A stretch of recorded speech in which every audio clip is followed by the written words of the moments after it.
From pretty much the present, this is your host, Adam Graham, welcoming you to a week of old-time radio detective podcast from 2013. Because these podcast episodes are quite old, offers and information contained in them are not valid unless they are reflected on our website at greatdetectives.net. Now enjoy a week of podcasts from our archives at the Great Detectives of Old Time Radio.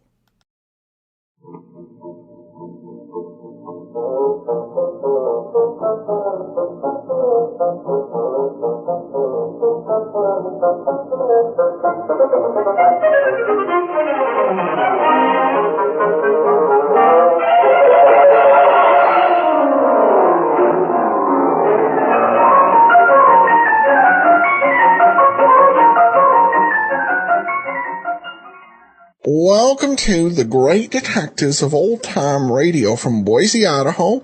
This is your host, Adam Graham. If you have a comment, email it to me. Box13 at greatdetectives.net. Follow us on Twitter at Radio Detectives and become one of our friends on Facebook, facebook.com/Radio Detectives. Well, before we get started, today's episode is brought to you by the support of our listeners. Among those I want to thank for their support are Zant and William. Will send along access to our premium site, which we do with all donations of $7 or more. And you can support the show at support.greatdetectives.net. And in order to enhance our listening experience today, we'll be reading from John C. Abbott's The Who Is Johnny Dollar Matter, Volume 2, which we'll send to U.S. or Canadian listeners with a donation of $100 or more. All right, well, today's episode of Johnny Dollar is actually the second of the series that have lost episodes in them. So bear with us. Part 1 is available, but Part 2 is missing. So we'll listen to Part 1, and then I'll come back and briefly communicate what we're going to hear, what we would have heard in Part 2, and then we'll play Part 3. So here now is the Salt City Matter, Part 1. From Hollywood, it's time now for... Johnny Dollar. Hello, Johnny. Sam Rubin. Oh. What's the matter, kid? I don't know. It's a feeling I get every time I hear your voice on the phone, Sam. Now, what does that mean? Well, the last time you called, I took a job and had to honk my watch for cable fare in Hong Kong. That's what it means. So I bought you a new watch, didn't I? What's on your mind? Ed Julian. Ed Julian? So long, Sam. No, wait a minute. Johnny, this is important. I need help. If you're fooling around with somebody like Ed Julian, you sure do need help. Go call a cop. They can't help me. I'm calling you. Johnny, for old time's sake. I'll see you after breakfast, Sam.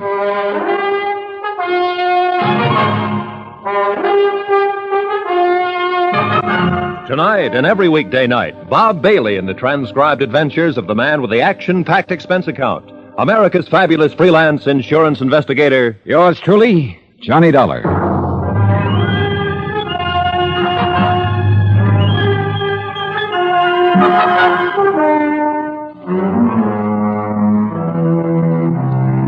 Expense account submitted by Special Investigator Johnny Dollar to Samuel Rubin and Associates, Insurance Brokers, Majestic Building, Hartford, Connecticut.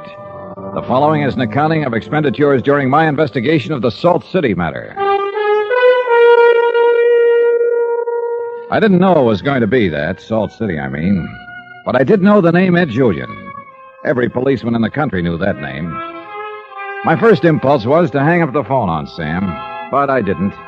Instead, I spent 85 cents, that's my first item, on cab fare to get me to Sam's office. Welcome, Johnny. Long time no see. Come on in. Sit down. Have a smoke. Sam Rubin looked about the same as I remembered him, and he acted about the same. He shook my hand, pushed a cigar at me, held up a $160 lighter, and smiled. Oh, Johnny, I'd like to have you on my permanent payroll. Well, now, that'd be something. Are you making me an offer or just talking? No, I suppose I'm just talking. But you're good to look at, you know. It gives me confidence. No, a little outfit like I got here, I can't afford high-priced talent like yourself for a steady diet. Why don't you sit down, kid? You'll pardon me, Sam, but I don't feel sorry for you. You're right about every kind of insurance that's ever been issued. Oh, well, yeah, sure, but nothing like those big operations that you're used to. This is all little bitty companies. So I make a living. A man having his own company, running it by himself. 10 of his own companies. So it's 10 times as much trouble, no? Listen, what do you know about Ed Julian, Johnny? He had quite a name in Chicago and Los Angeles, Hoboken. I thought he was in jail these days. Who, Ed? No, got himself out of jail must have been 3-4 years ago. Sure, went into enterprises in Florida, California. Very legitimate fella. Oh, I'm sure he is. Let's get to the point, Sam. But you're working for me, aren't you? I don't know whether I am or not. I haven't heard what it's all about. About? It's about Ed Julian, that's what it's about. All right, I'll lay it right out for you. Here. Look at this. $50,000. $50,000 I gotta pay his widow if something happens to him. You'll pardon me again, Sam, but when you collected that first premium on him, and I take it you sold him $50,000 worth of life insurance, you should have thought of this part of it. What, has something happened to him? No, nothing's happened to him. I'm afraid something's gonna happen to him. I'd have to get this money up. I'm just going to listen to you talk because it doesn't seem to do much good asking you questions. So go ahead, Sam. Talk. Maybe something will come out. All right, but Johnny, don't be shrewd with me, huh? Now, the policy was issued maybe a month ago. I personally, I wouldn't sell a man like Ed Julian life insurance, any kind of insurance. He's not a calculated risk. He's a lousy, long-sighted bet. Man like that, the enemies he makes, oof, he's a bad fellow all the way around. But here it is. It's on paper. I'm stuck if anything happens to him. Now, Johnny, the man's living in San Francisco now, and all I want is you go to him and ask him to cancel the policy, okay? Sam, how did you ever get in the insurance business? No, Johnny, please. Why don't you go to San Francisco? Handle it yourself. Johnny, I'll tell you why. Because you know and I know there's no way for me or you or anybody else to approach Ed Julian and ask him to cancel out this policy. What it amounts to is that you want me to go there and keep an eye on him until you can break the policy. Isn't that it? Not necessarily, Johnny. What do you mean, not necessarily? All right. So you're right. Listen, I heard through the grapevine there's a large collection of Ed's old friends visiting in and around San Francisco just a few days ago. It makes me very nervous. I have already a blood pressure condition. Friends who might want to shoot him down? Yeah, that's the kind of people, yes. $50,000 payoff would hit me very hard this week. All right, next week maybe not so hard, but this week, oh, boy, the market. Are you playing with company funds No, again, it's Sam? a calculated risk I'm entitled to take with company funds. They entrust me. All right. Now, will you please sit down and study this thing out with me? I'm always asking you to sit down. You never do. I also never study anything with you. Sam, how much? Well, expenses, $500 bonus. Why, Sam? No, wait. Johnny, you're so impatient.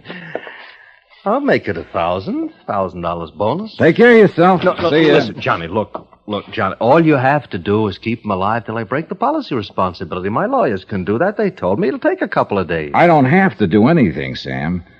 Now, how'd you get that policy? It was in a bundle of stuff came in from the coast.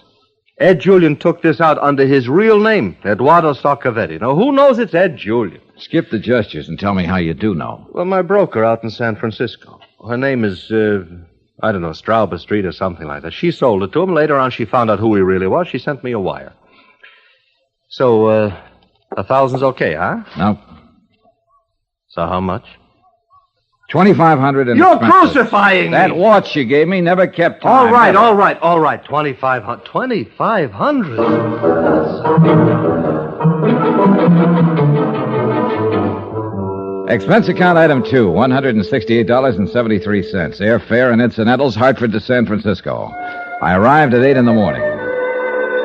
On the way in from the airport, the fog began to roll in from the bay. From my hotel room at the Fairmount, I looked out in time to see the provision barge moving out toward Alcatraz before the fog closed in completely. Somebody said the storm warnings were up all along the coast, and somebody was right. By 11 o'clock, a light rain had begun to patter over the fog-bound Bay City. Item 3, $23, one trench coat. I was wearing it when I spent another buck. Item 4, cab fare. This time to get me from San Francisco's Fairmount Hotel to Ed Julian's address on another part of San Francisco's Nob Hill. There in the drizzling rain, I interviewed not Ed Julian, but one of San Francisco's older but more stable residents. The uniform said he was a member of the property police. Hey, you! Just a minute there. Just a minute. Nobody lives there. And I hope for your sake, boy, you ain't no Jimmy artist, because I got me a gun under this raincoat. I'm no Jimmy artist. I'm just trying to locate a man named Julian. Ed Julian? That's right. Mr. Saccavetti lived here. Well, according to my records, Mr. Sargavetti and Mr. Julian are the same man. Well, he ain't here now. Moved out bag and baggage a week, 10 days ago. Whatever name he used. Uh-huh. Don't suppose you have any idea where he went, do you? Nope. You happen to see him move? Yep. Him and his wife and their clothes. Left all their furniture, huh? Didn't have any to leave. This place was furnished for them. They're the kind of people who never own more than they can carry. That's the way I figured them. Fast-traveling and short acquaintances. Now, I once knew a feller up in King City. You see, King City's about 45 miles north of here. That's how the Ed Julian matter stood on a rainy morning in San Francisco. Nothing out of the ordinary for Ed Julian.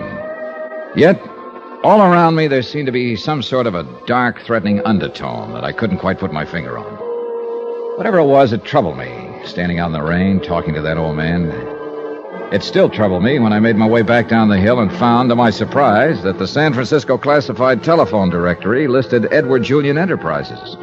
Expense account item 5, 10 cents, one phone call. Hello? Hello. I'd like to talk to Mr. Julian, please. He's not in. Secretary's out. Would you like to leave a message? Well, this is Johnny Dollar calling. He doesn't know me, I'll but leave the message for him. When do you expect him back? Never.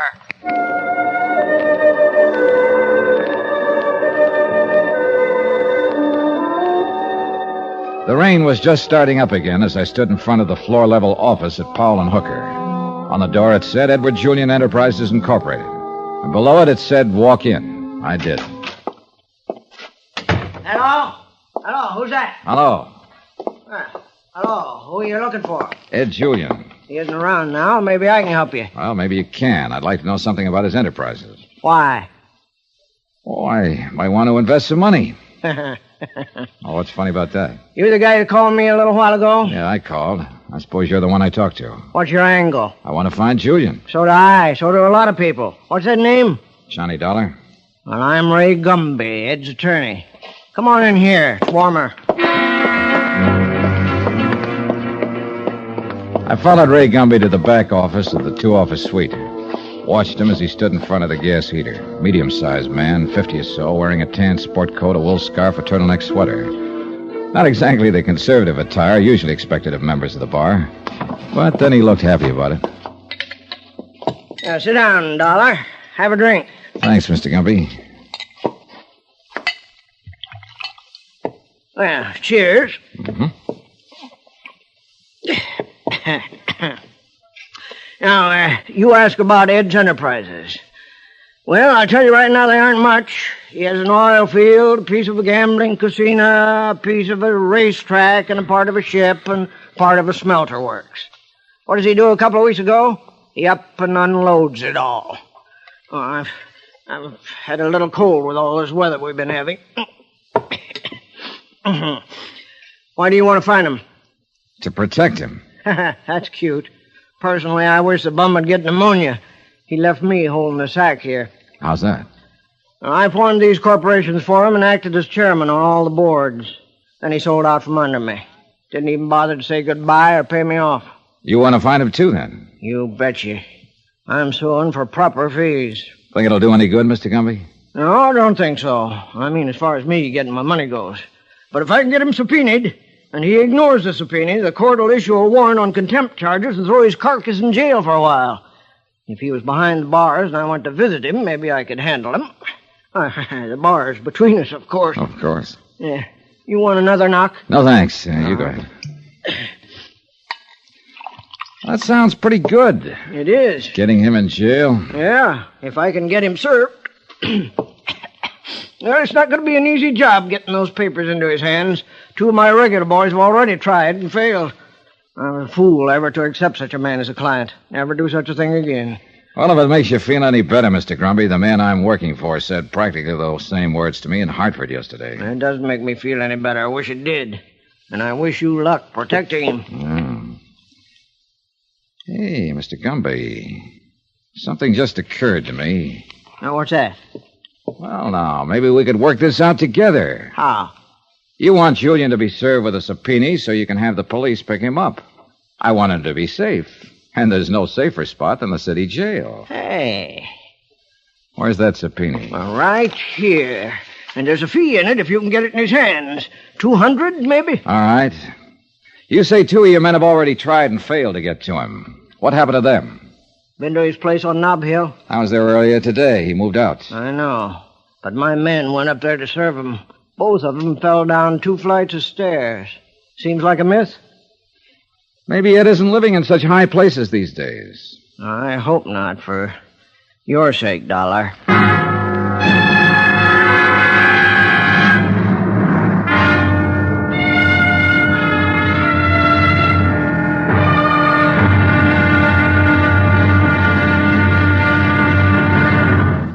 Now, here's our star to tell you about tomorrow's intriguing episode of this week's story. Tomorrow, that's when I begin to find a myth can be stranger than fiction. Join us, won't you? Yours truly, Johnny Dollar.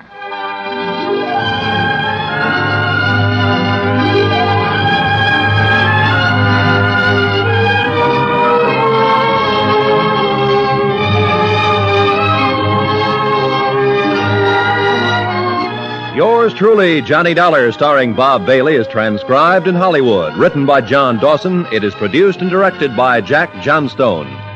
Be sure to join us tomorrow night, same time and station, for the next exciting episode of Yours truly, Johnny Dollar. Roy Rowan speaking.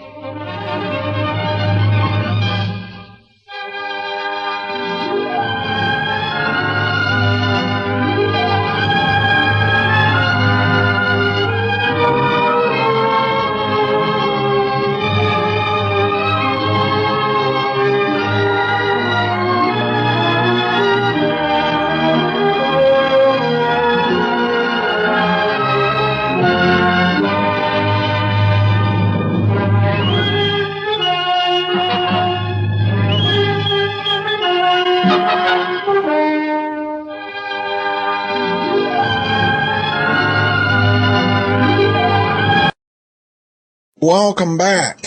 Well, according to John Abbott, who checked the script, because the audio is not available, what happened is, in part 2, is that Johnny went to Inspector Walsh of San Francisco Police, discussed the case, and found out that Julian had left town. Then he met with Eleanor Stover, who is the insurance agent who sold Julian the policy. And she talks about how she met him at a restaurant, and she sold him the policy there, even though he tried to make a pass at her in the restaurant, and while he had his wife along with him in the restaurant. She and Johnny have dinner, and Eleanor talks about Jim Reno, Chili Winters, Lolovich, and Pachachi from Detroit, and Turkey Johnson, all gangsters. And she says that it's a really bad situation for Lorraine. And Johnny gets a tip from Wade that Julian is somewhere called the Skyline Apartments. So Johnny goes over to the apartments and runs into Swifty, who is a known hoodlum, and he asks about Julian, and Luke and Swifty come up, and they beat Johnny up and put him in a cab and send him to a Turkish bath. And that's how episode 2 ends. And here now is episode 3, the Salt City Matter. From Hollywood, it's time now for Johnny Dollar. Yes? Skyline Apartments, clerk speaking. Johnny Dollar speaking.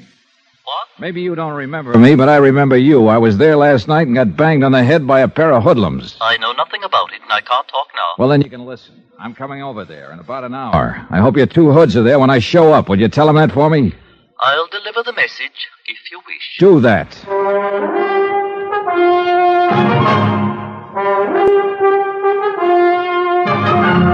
Tonight and every weekday night, Bob Bailey in the transcribed adventures of the man with the action-packed expense account, America's fabulous freelance insurance investigator. Yours truly, Johnny Dollar.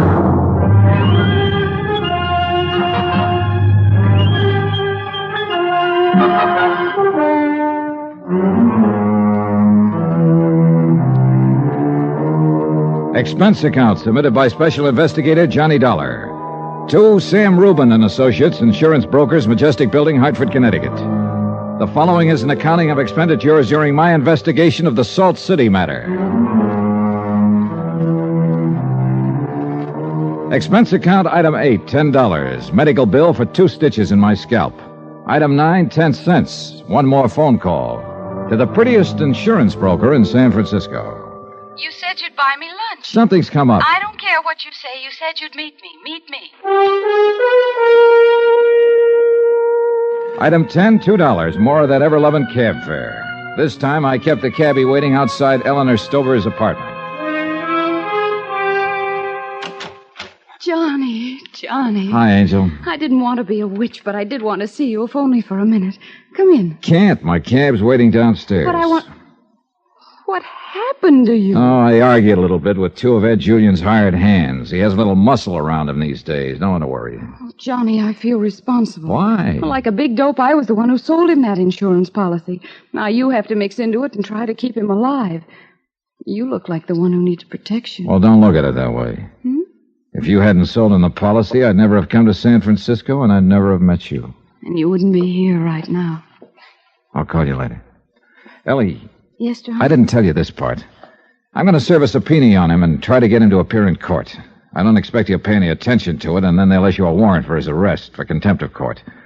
I figured he'd be as safe in jail as anywhere else. What subpoena? An attorney who worked on a few deals with him, a man named Ray Gumby. Oh.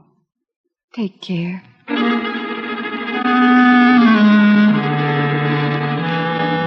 I went back to my cab and told the driver to take me to the Skyline Apartments. When we pulled up in front, the same kind of things were going on in the same lobby. Well. Hello, Moisha. Oh, Mr. Swift? Let me. Swifty.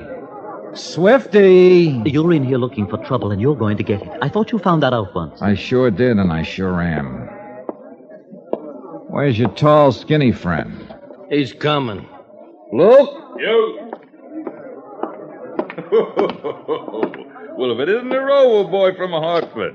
How many times we have to toss you out of here? You've hit your quota. I only get tossed out of one place at one time. What floor is Julian on? The 4th. But that don't Get out of my way. Not so fast. I'd hate to have to mess you up all over again. All right, Weisenheimer, this is a knife. This is a gun. Oh, that way, huh? Yeah. Put that thing away, boy. I got 2 stitches in my scalp from you boys last night. I'll always have a little scar from them. And somehow I think you should have the same.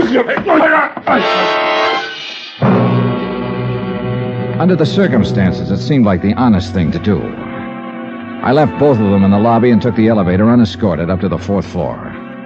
But I was disappointed once more. Ed Julian didn't answer the door, but a small blonde girl who looked like she might have been having a good cry did. Swifty, what do you want?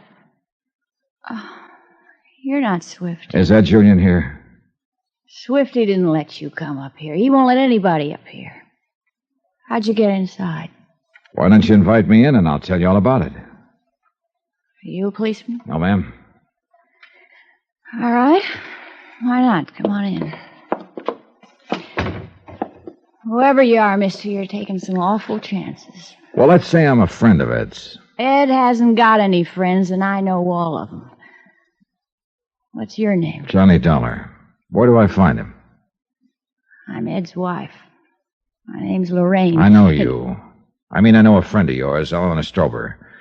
She said she went to high school with you about 10 years ago. 1,000,000 years ago. At least 1,000,000. How did you know her? I'm in the insurance business. Do you expect Ed back soon? I don't expect anything anymore. No. What do you want to see him about? Business. I'd like to wait for him. You got this far, you might as well. What about Swifty and Luke downstairs? They were glad to see me come up. You want a drink or something? You ought to take off your hat and coat. It'll be cold for you when you... Did they do that? Yes, it wasn't too easy getting in. Those dirty punks. Can Can I fix it or something? Doctor just tucked 2 stitches in it. It'll be okay. I'm sorry. You seem like a nice guy. Well, you seem like a nice girl. What? I said you seem like a nice girl. Nobody said anything like that to me since I married Ed. You aren't supposed to be nice when I love somebody like Ed Julian. Well, my job is to protect him. From who or what, I don't know, but to protect him. I want to find him. Well, you won't protect him here. He hasn't been here for a couple of days. Where is he? How should I know where he is? How should I know? I'm only his wife, the hired girl. Those others came in town. What others? Those from the east. Ugly men with... Yesterday... No, I guess it was the day before. Ed was here with one of them. A man named Chili Winters. They sat right there, drinking, talking. Then they both went out together. I didn't like the way that Chili looked. Where'd they go? I don't know. Oh, get out of here, Johnny. You aren't going to find him here ever. Go on. Beat it. He'll kill me if he found me talking to anybody. He'd kill me. I know he would.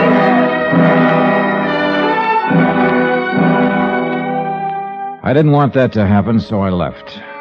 No one was in the lobby to say hello, fire a bullet, or use a blackjack. I spent another hour downtown at the Hall of Justice looking up the record of Chili Winters, a list of felonies ranging from armed robbery to assault with a deadly weapon. He'd been convicted twice on the latter charge, once in Michigan and once in California. It seemed likely that tracing him might prove helpful in locating Ed Julian, but he was not to be located either. About 3 o'clock in the afternoon, after a fruitless day of trying to locate Winters or Julian or both, I went back to my hotel room. Oh, Mr. Dollar. Mr. Dollar? Now what? Do you remember me? The desk clerk at the Skyline? Yeah, I remember you. I must apologize for what happened. I mean, all the trouble you had with Mr. Swift and Mr. Luke. They didn't handle the matter very well. No, they didn't. What's on your mind? Well, I'll be very blunt. 2 things are on my mind. Ed Julian and your problem in locating him. I'm just a desk clerk. I need every penny, you know. I hope you're sawing it away. I took an awful chance coming here. You asked for Mr. Julian twice yesterday. You found him neither time. Come on, get to it, will you? Well, I know you aren't a thug like those others. I mean, I didn't know until Mrs. Julian told me you were an insurance man. Well, anyway, I know where Mr. Julian can be found. Where? And I'd hoped you'd be able to, Here. This is all I'm able to. Now, where is he? Oh, thank you, Mr. Dollar. Now, I just happened to overhear this morning when I was working the switchboard. Mr. Julian, well, he's in Salt City, California. The Salt City Smelter Company, I believe, one of his enterprises. It seems he went there with a Mr. Winters because there's going to be a kind of a big meeting of all of them there. Mr. Reno and others. Sometime this week. Does that make sense to you, Mr. Dollar? It might. Yeah. All right, you've got your money. Oh, yes, thank you, Mr. Dollar. Oh, and please don't mention to anyone that I was here, that I disclosed this to you. I'd lose my job if it got out, and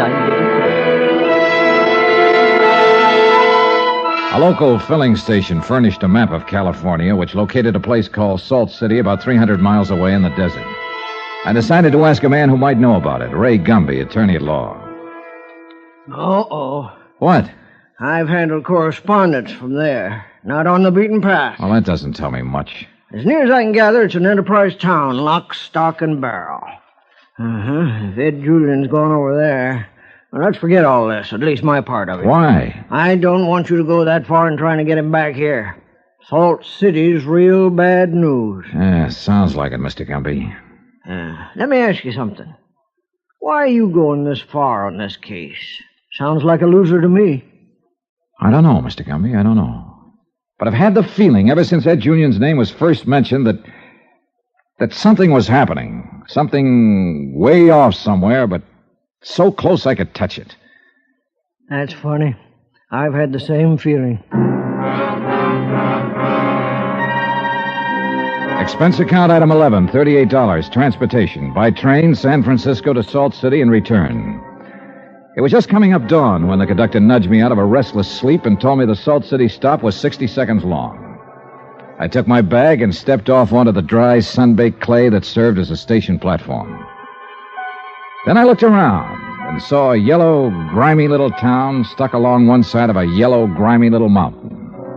The stacks from an immense smelter rising up to the skyline, the smell of phosphorus and coke in the air. It had been a bad trip to what was obviously a bad place. And naturally enough, bad things began to happen right away. Taxi, mister? Yeah, sure. Where to? Salt City Smelter Works. Know where they are? Oh, yeah, I know where they are, but I ain't taking you there. What? Yeah, get your hand off of my cab door. Hey, look, Get your hand off the door. I'll call a cop. You better do like he say, pal. Huh? Oh, sure. Smart. You ever been here before? Nope. This is the end of the line, pal. I've been here twice. Both times I promised myself I'd never come back again. And what are you doing here now? Accident. They kicked me off that freight. I get nightmares about this place.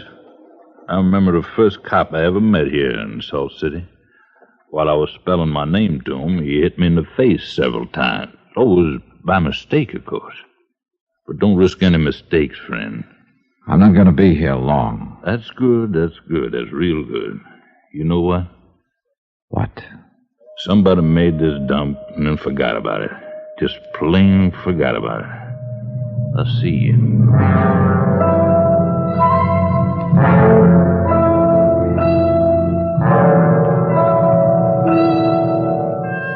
No bird sang, no dog barked, no cock crowed.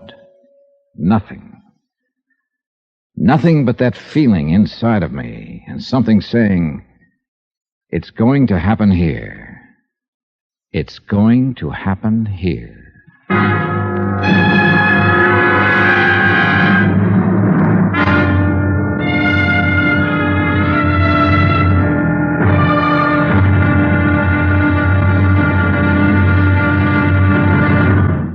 And now here's our star to tell you about tomorrow's intriguing episode of this week's story. Tomorrow? Well, maybe I was psychic or something, because tomorrow is when that feeling, that hunch, turns into action.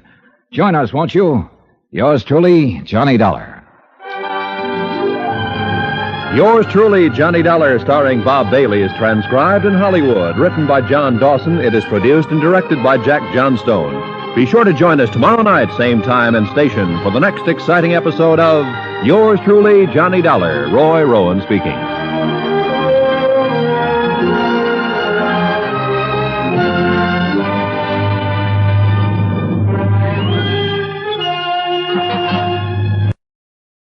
Welcome back. Well, we definitely missed some things not having part 2 here, but we'll talk about the episode. First, really on the positive side. You know, these last 2 weeks of serials have not been amongst some of my favorites, but it was this episode I thought was pretty good. I particularly liked the description part, where they really just established this scene in Salt City in a way I thought was just fascinating. One thing that we did miss, not actually hearing the episode, is we don't have any idea of the severity of the beating that Johnny took. I happen to know that this is one of those cases of script reuse, and it's actually an episode we played on the program way back when. And I know that when there is physical violence dispensed on this particular program, the violence was pretty intense, so Johnny probably had cause to be upset. Quite a bit ahead, and I love just the mood and the sense of this. This is just perfect, wonderful for Johnny Dollar. I just wish we had part 4 to actually play for you. All right. Well, now we're off to listener comments and feedback, and we have this from Kelly, who comments, "Love the show. Always a huge Johnny Dollar fan." But she says, you were so right with the Jolly Roger fraud story. Instead of being involved in the show, your mind is saying this is so weak and obvious. Definitely appreciate that. The show has ups and downs. I think this is definitely feeling like an up so far. We'll find out on Friday how good it is. But Jolly Roger was definitely a down. And she says, I'm not sure which is my favorite Johnny Dollar story. And that is one I think is tough. If you look at the whole series, all the episodes we have, there are around 716 different episodes. We of course, haven't played all of them, but that's a lot to pick from. And by the time you've reached the end, you've forgotten some of them. Probably the ones that really stand out in your mind for good reasons might be some to consider as candidates. My favorite pre-Bob Bailey one continues to be the Yankee Pride matter. And probably my favorite one so far of the serial episodes we've done is the Valentine matter. I thought that was a pretty strong episode, followed by the McCormick matter. But I'd love to hear from listeners what your favorites might be. And then we have a listener comment from iTunes review from Al from Ann Arbor. I've loved listening to the shows, Adam's commentary, and the old-time ads, except for the balloon animals. I have a feeling we're going to be hearing about the balloon animal thing for time to come. All right, well, that will do it for today. And we will be back tomorrow with the amazing Mr. Malone. And then join us here on Friday when we'll bring you part 4 and part 5 of the Salt City matter. Well, before we do get started, I want to let you know today's episode is brought to you by the financial support of our listeners. And among those, I want to thank Derek so much for his support. We'll send along access to a premium site as we do with all donations of $7 or more. And you can support the show at support.greatdetectives.net. Some changes for Mr. Malone this week, and pretty significant. First of all, these episodes of Mr. Malone we're going to hear were on NBC rather than ABC, and we have a new actor starring in the lead role, George Petrie. We heard him previously as the second actor to play Bill Grant on Call the Police, around 250 episodes back. And he actually had quite a run on radio, going back to 42. But he was one of these actors who really started to get some juicier roles as the golden age of radio declined, because he was a little bit more affordable than some of the leading men who were being lured away by television. He, in addition to his work on the Amazing Mr. Malone story, we'll also hear him as the last actor to play the Falcon. Between the two titles, the John J. Malone stories ran for a total of 167 weeks on ABC, starring Frank Lovejoy and Gene Raymond. Among those, we have just the 4 full episodes we played the last 4 weeks.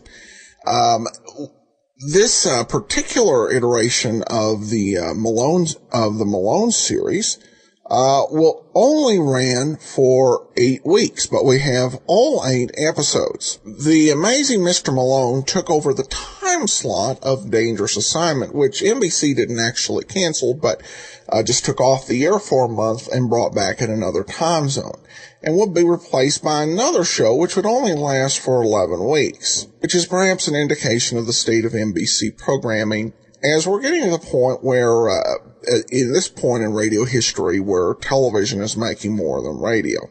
But we've gone long enough with this introduction, so let's go ahead and take a listen to today's episode. This one from May the 25th, 1951, is called A Strong Offense is the Best Defense.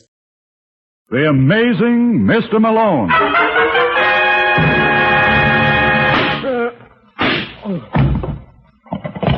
Operator, get me the office of John J. Malone.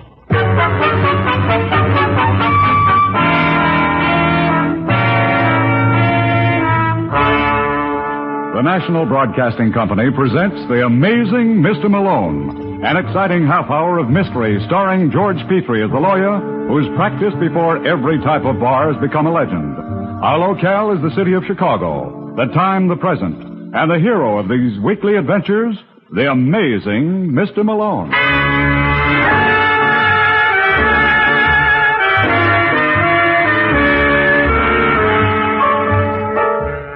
Malone's the name. John J. Malone, attorney and counselor at law. You know, it's often said that no visit to Chicago is complete without taking in the Field Museum, the stockyards, and yours truly. And as you probably guessed, I'm the one who often says it. My hobby is collecting cliches. Tonight I'd like to trot out for your inspection the little number that goes, a strong offense is the best defense. As a case in point, I give you Steve Kemper. Mr. Kemper is the stockier of the two gentlemen getting out of the elevator on the 4th floor of the Belvedere. He owns the Banger Club, the luscious gambling joint this side of Vegas. And if you're wondering why Steve keeps patting his right-hand coat pocket as he marches along, that's because he's carrying his life insurance there. But obviously, his associate, Curly Michaels, doesn't approve of that policy. I don't like it, Steve. I don't like it one bit. Then maybe you better wait downstairs, Curly. Oh, look, Steve, I didn't mean it that way. Well, I did. And suppose friend Willard gets tough. I only hope he does. Okay, I'll be down in the lobby. No, you better make it in the car. I may want to leave real fast. I got you.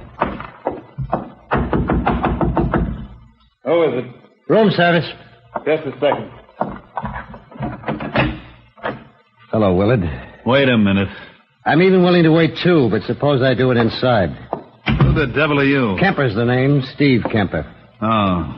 I take it you've heard of me. Who hasn't? I was in your joint a couple of weeks ago. It's a nice layout you got there. My daughter isn't bad either. Vicky. I don't follow you, Kemper. No. You didn't waste any time following her. Maybe the shoe's on the other foot. Maybe she's the one who did the chasing. You take that back. Easy, fella. You're going to stay away from Vicky, do you understand? Don't you think you're being a little melodramatic? That type of father went out with East Lynn. I'm warning you, Willard. You're warning me. Did it ever occur to you I might be in love with Vicky? Oh, don't make me laugh. What about your wife? Vicky knows all about Marcia. Does she know all about your other women? Frances Carson, Paula Lewis, Nora Stone? Shall I go on? You've been doing some research. Uh-huh. Look, Kemper, I know I'm no bargain, but neither's your daughter. What did you say? Did you ever do any checking there? Would have paid you. We're two of a kind, right out of the same deck. Maybe that's why she's got it from me. Oh, you dirty... No, you... Get to that gun, let go of it. Drop it. I'll kill you. Come on, Steve. Oh, you old goat. Come on, now, drop it. Only allow one chance for a customer. You want to play rough, huh? Well, two can play like that. And I got a hunch I'm a lot better at this game than you.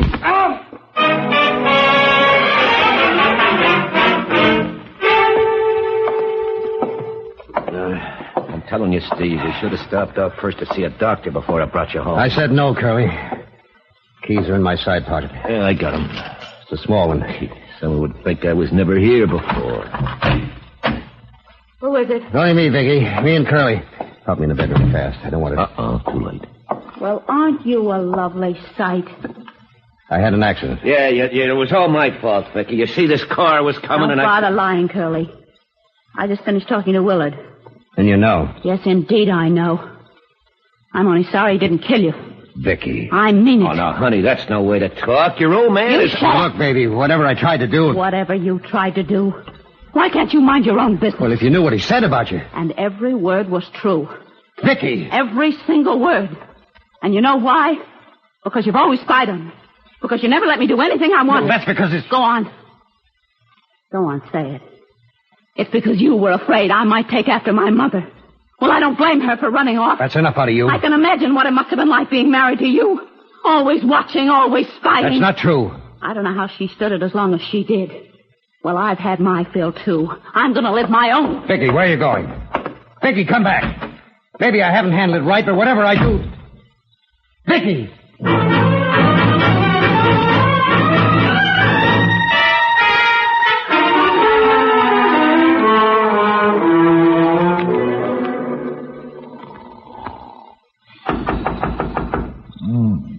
Nobody home.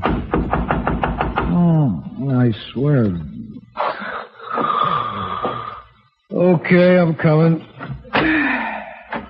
Hello, Malone. Do I know you? I think so. Well, the voice is familiar, but I can't place the face. What happened to your old one? That's not funny, Malone. Well, my writer goes to bed at 3. Can I come in? Look, Steve, you know my office is in the Prescott building. Sure. You're never there. Why didn't I think of that? Sit down. Thanks. You want a drink? You look like you could stand one. No, I'll pass, but don't let that stop you. It never does. I'll come right to the point, Malone. For my money, you're the best lawyer in Chicago. Never mind the con, Steve. What's on your mind? Vicky is running around with a wrongo, a party named Willard Grant. I tried to break it up tonight. By putting your face in his fist? Yeah. Obviously, it didn't work. No. What do I do now? Well, legally, you can't do a thing. You can't force a man out of town because you don't like the way he parts his hair. But there's nothing to prevent you from arriving at an agreement that'll affect the same thing. What do you mean? Buy him off. Suppose you went to this Willard and laid it on the line. Now, if I were handling it... Why don't you? You get him to agree to leave Vicky alone. I'll pay whatever fee you think is fair. Look, Steve, I hate like the devil to tell you this, but your little Vicky... Suppose we leave her out of this? You take care of Willard, I'll take care of you. How much can I offer him? 10 grand. You don't care how you spend my money. What? It's just a bad joke. I figure I left most of that dough at your place trying to make a 7 the hard way with 2 3.5s. Okay, Steve, make out your check. I'll do what I can.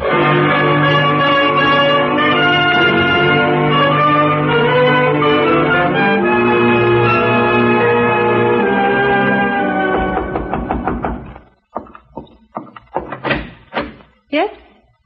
I beg your pardon. What for? You haven't done anything. Not yet.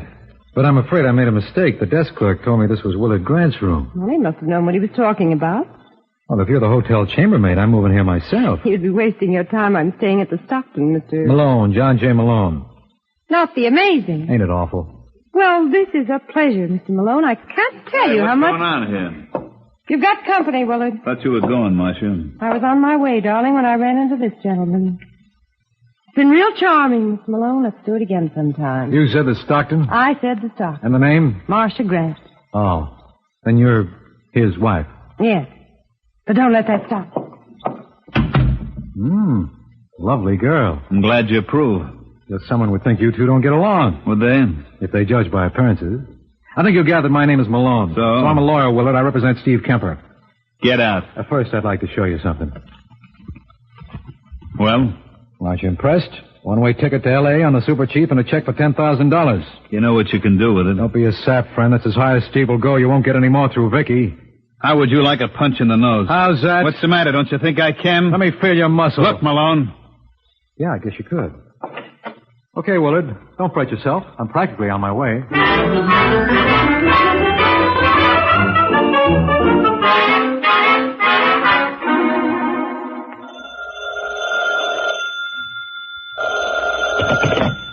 Dagger Club. Steve? Yeah. Malone, I just saw our boy, Willard Grant. And? He threw me out. How much does he want? Brace yourself for a shock, Daddy. I think he's in love with our Vicky. No, don't talk like an idiot. It does seem impossible, doesn't it? Well, he wasn't interested in 10,000. Okay, Malone. Thanks anyway. What are you going to do? I don't know yet.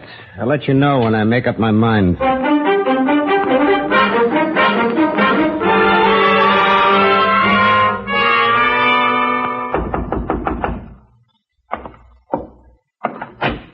Yeah? I wonder if I have the right party. Are you Willard Grant? Yes. Well, this is indeed a pleasure, Mr. Grant. You don't know how I've looked forward to this. Who are you? Leslie Brett. So?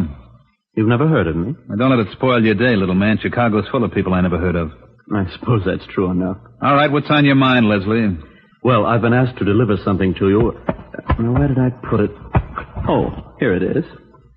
What's the idea of the cannon? Handsome, isn't he? I call him Marvin. You have a little... I wish you wouldn't take this personally. Believe me, I've nothing against you. Thanks. I mean that sincerely. Who sent you here anyway?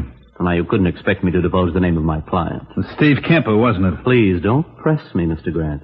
Much as I'd like to oblige. Look, if you don't put that thing away, I'm going to take it and ram it down your throat. I think you mean that. I most certainly do. Well, in that case...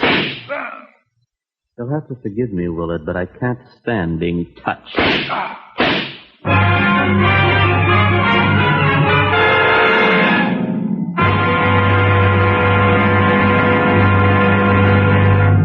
You're listening to The Amazing Mr. Malone.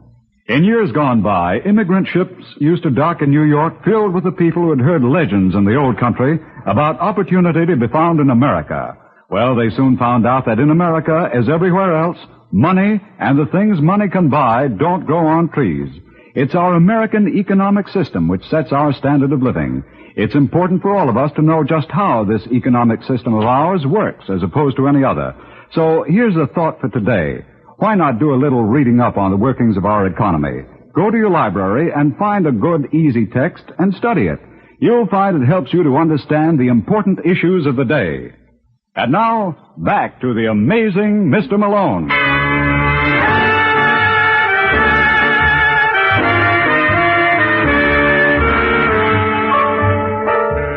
So, like they say in Time magazine, death with a little 45 came for Willard Grant at the ripe old age of 34.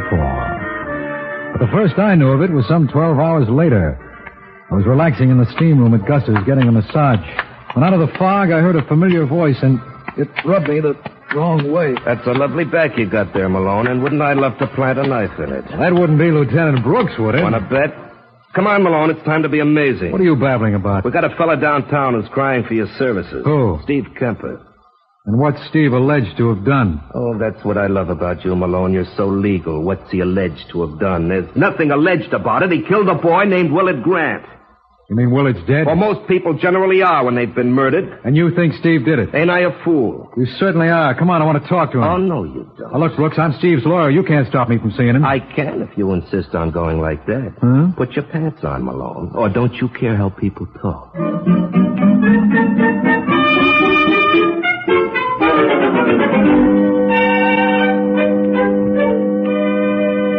tell you, Malone, I didn't kill Willard. You've got to believe that. Oh, I do, Steve. Lieutenant Brooks is the boy you got to convince. Go on, Steve. You want to try? I dare you. Oh, don't be a sap, Brooks. Where's his motive? Oh, you're joking, of course. Don't you think we know he sent you around to get rid of Willard and Steve made an attempt on Willard's life yesterday? Well, what time was Willard killed? At 3 this morning. 3 a.m.? Yeah. Then that lets me out. Why, you got an alibi? Sure. I was at the club. 100 people must have seen me. So what? So what? How can one man be in two places at the same time? Well, who said he was, Malone? I didn't say Steve actually shot Willard. You didn't? No, I said he was responsible. He hired someone else to do the job. How do you know that? Well, a desk clerk told us that 5 minutes before the shooting, an odd-looking character asked for Willard Grant's room. Did the desk clerk also tell you that this odd-looking character was hired by Steve? Well, doesn't it figure? Not the way I had it, unless you take Steve for an awful jerk. No, I think he's a smart operator. Well, do you think a smart operator would pull so many boners? How do you suppose it would look to a jury? Well, you tell me. You're the lawyer. All right. They'd never believe that Steve had a fight with Willard, tried to gun him, buy him off, and arrange for his murder all in the space of 24 hours. It's too pat. Mm-hmm. Then you believe it's a frame. Don't you? I'll let you know after I think it over. Do that. Listen, Steve, who do you think might have framed you? Nobody. Well, how about your club manager, Curly Michaels? Are you out of your mind? Well, what happens to your club if anything happens to you? Goes to Vicky. Well, imagine, I almost forgot about her. What are you getting at? What was Vicky's reaction when she heard you had trouble with Willard? I didn't tell her about it. No, but Willard might have, and suppose he got so disgusted he packed her in. Oh, you're nuts. Well, we'll soon find out. You're not to bother Vicky, you understand? You underestimate my charm, Steve. Who says I'm going to bother her? Listen, Malone. Sorry, our time's up, right, Lieutenant? Right. And let me out. It's time I was amazing.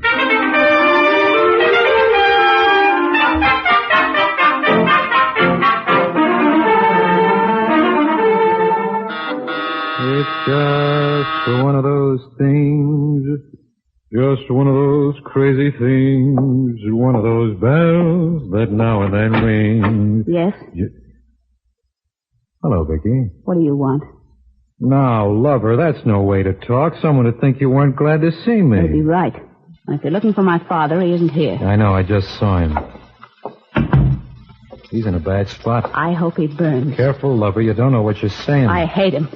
And I want to be there when they strap him into the chair. I don't think they will. They wouldn't acquit him, would they, Malone? It's a cinch. I'm representing him. You're what? Uh-huh.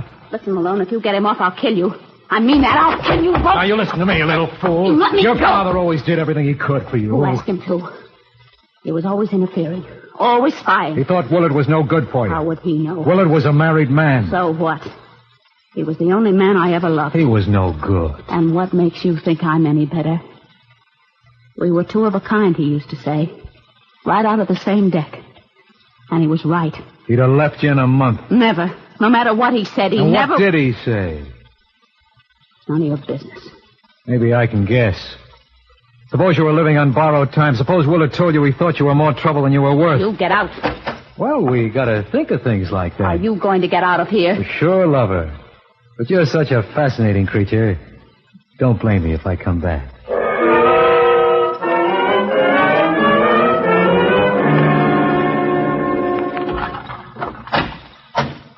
Well, it's about time, Mr. Malone. Huh? Have you any idea of how long I've been waiting? How did you get in?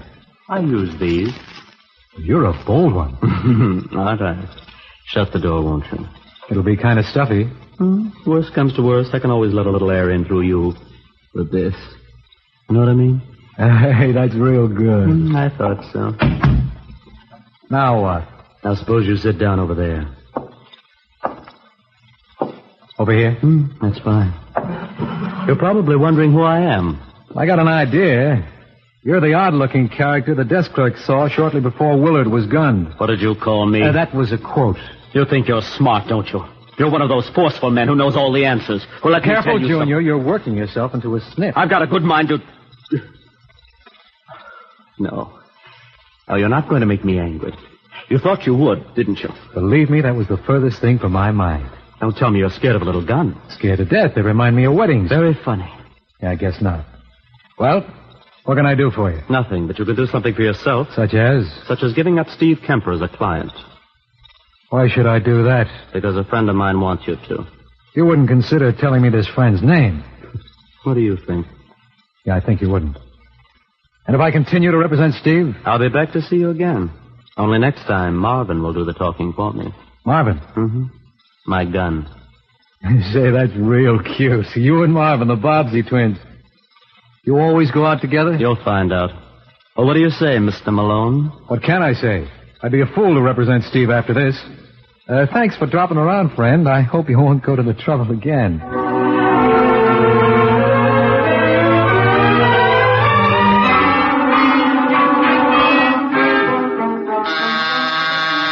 Who is it?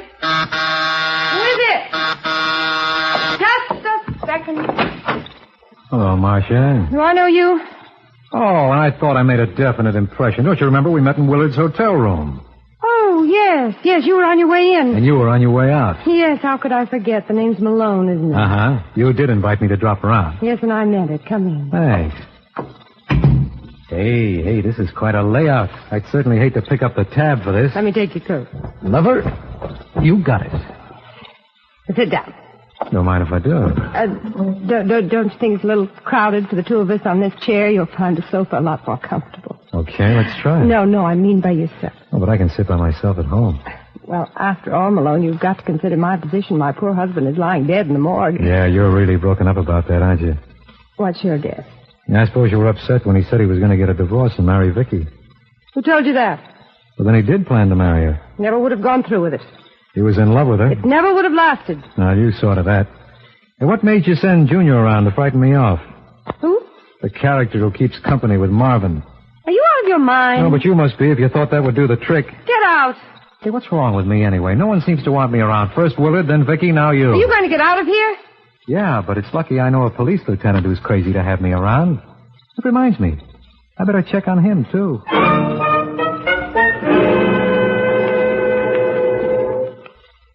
Hello, Lieutenant. Oh, no. Look, Malone, if you don't quit hanging around police headquarters, people will talk. So they might. Look, Malone, will you brief me on one thing? You're a lawyer, no? I'm a lawyer, yes. Now, why can't you act like the rest of them? Get your suit pressed. Go to court. Well, my way's better. This way I don't have to drag around a briefcase. I'm telling you, Brooks, you better let Steve go. He didn't kill Willard. I didn't say he did. I said he was responsible. The odd-looking character did the actual shooting. Suppose I told you I saw him. When? He was waiting for me in my apartment. And you let him get away? No, he let me get away. Well, why didn't you stop him? Are you serious? He could have killed me. That's no excuse. I tell you, Brooks, this is our boy. He was carrying a .45 that he kept referring to as Marvin. Well, why didn't he shoot you? You seem disappointed. I am. All right, what was he after? He wanted me to drop Steve Kemper as a client. Then he couldn't have been working for him. Eureka, you finally saw it. You gonna let Steve go? Well... Use your head, Brooks. I'd crucify you in court. I told you before, the case against Steve was too pat. Now, who would want me out of this mess? Me, for one. Come on, I'm not clowning. Okay. I'll order Steve's release. Now you're talking. Now, how about you talking? Huh? Who sent that boy up to see you? Well, it's easy. The same party who was behind Willard's murder. Well, that tells me a lot. Who was that? His wife. Who? Willard's wife, Marcia. Oh, so you think she's the foul miscreant? I know she is. She's got the best motive of all. Willard was going to divorce her to marry Vicky. So? So this is a little girl who would never let go of a meal ticket. Did you see her suite at the Stockton? Mm-hmm. I bet it runs at least $75 a day. 100, I'd check. Well, where do you think the money came from? She was probably bleeding Willard to death, and when she saw the ride was over... She had him killed. Right. Malone, there's just one teeny thing wrong with that theory. I feel like a cad for even mentioning it. What? Well, Marcia happens to be the daughter of Sylvester Braden. The guy who owns half the stockyard? Yeah. That girl's got more dough than Fort Knox. So she had Willard killed for his insurance, huh? I guess I was wrong. You guess you were wrong. Well, I'll say one thing for you, Malone. You may not be amusing, but you certainly are amazing.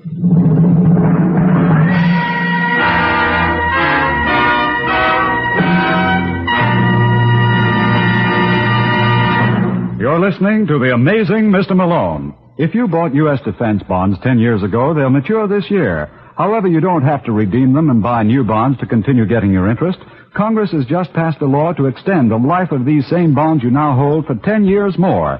You can, of course, cash your bonds now, but think twice before you do.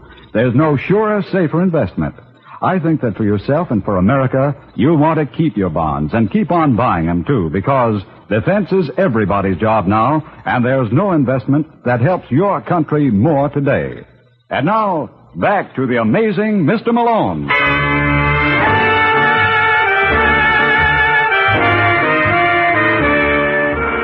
You can talk about your luck of the Irish, but to me, it's strictly hearsay. Here I had it so neatly figured out that Marcia Grant was responsible for her husband's murder, and Lieutenant Brooks had to go and drop his bomb. After the explosion died down, I sat there for 5 minutes without saying a word, which must have established some sort of a record. Malone. Huh? Your mouth's open. Close it.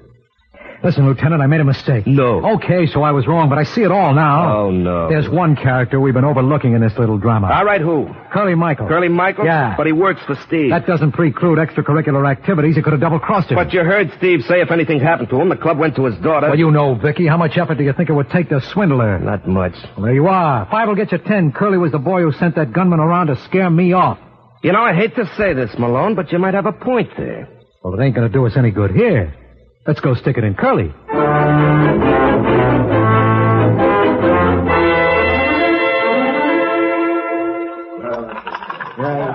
Your dice, mister. Is there any house limit here? Make it light on yourself. I'll shoot $5,000. You're faded.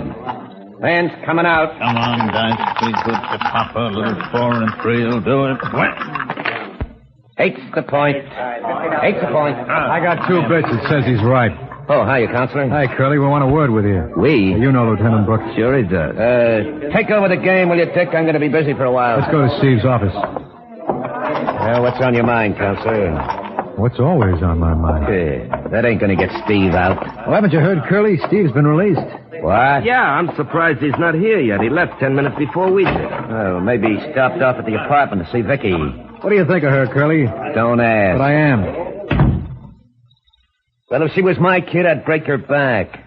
She never appreciated anything Steve's done for her. You know, if anything happened to Steve, this club would go to her. I know. I guess there wouldn't be any trouble for someone to con her out of it. Yeah, and it would serve her right. She's a no good little... Go on, Curly. What were you saying? Oh, gee, Steve, it might tickle to see you. The fellas were just telling me... When I came in, it looked like you were telling them. But don't stop on my account. Okay. If you weren't blind, you'd see she's a mother all over again. A dirty, rotten... Shut up! You got anything else to say? No. I've said my piece. And I suppose it's my turn, Steve. Suppose I told you that Curly tried to frame you for Willard's murder. What? You're crazy. You know how he feels about Vicky. If you went to the chair, he'd take this place away from her in 20 minutes. You're wrong. Show me where. Curly's been with me for 15 years. So, last Christmas, I offered him a 25% piece of the joint. I suppose he turned it down. He certainly did. Who needs it? Well, what do you know? I know you better do some fast talking. Looks like I was wrong again, Lieutenant. Looks like. You got any more bright ideas? Yeah. And this one's a dilly. Now, look, Malone, I've had enough. I mean it, Lieutenant. Ask yourself this. Who was the first to know of Steve's fight with Willard? The first to know I flopped when I tried to buy him off? Vicky? No. Steve. What are you talking about? I'm sorry it had to end like this, Steve. But every once in a while, one of my own clients turns out to be it. Believe me, it couldn't happen to a nicer guy.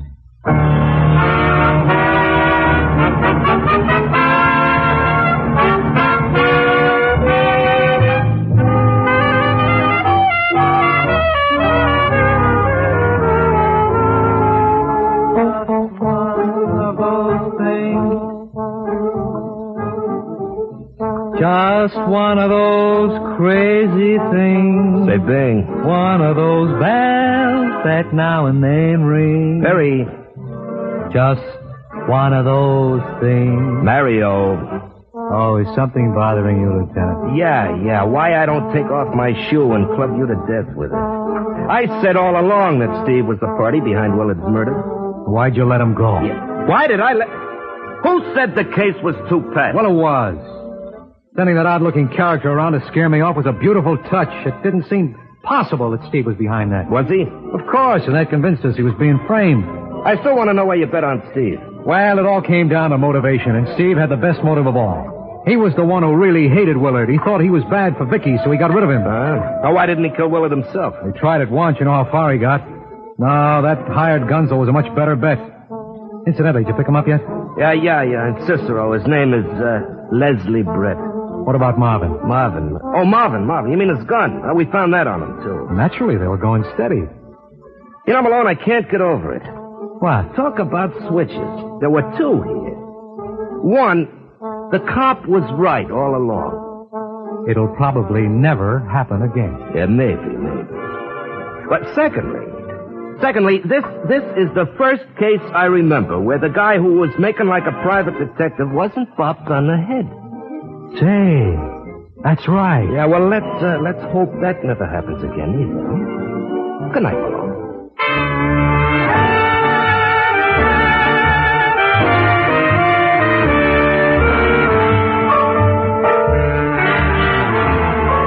Ever hear the story of the incurable gambler? This boy would take a chance on anything. He found out murder was a bad bet. I'll tell you all about him next week, so why not pick me up in my office at the same time? I'll be waiting for you. Good night.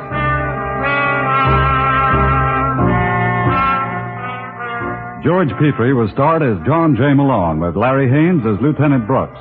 Our program is written by Gene Wang and directed by Richard Lewis. The Amazing Mr. Malone is based on a character created by Craig Rice and produced by Bernard L. Schubert. The events and characters in this story were entirely fictional, and any resemblance to persons living or dead is entirely coincidental. Arthur Gary speaking. The Amazing Mr. Malone has come to you from New York. 3 chimes mean good times on NBC. This Sunday, you're invited to meet one of your favorite families here on NBC, the Blandings. Cary Grant and Betsy Drake star every Sunday in another delightful adventure as the proud but confused owners of the famous Dream House. And on Theater Guild on the air this Sunday, you'll hear a 1-hour adaptation of Ring Lardner's famous story, Elmer the Great, starring Paul Douglas. Elmer the Great is an absurd and heartwarming story with a blundering hero who's been described as solid bone above the ears, but the best pitcher in the 3-eye league. It's another outstanding production by Theater Guild on the air this Sunday with Paul Douglas in the title role. And don't forget, for Mystery this Sunday, you'll hear a new private eye, Mr. Moto, who arrives with a swash of the buckle, an eye for a pretty girl, and a handy talent for solving murders. This is NBC, the National Broadcasting Company.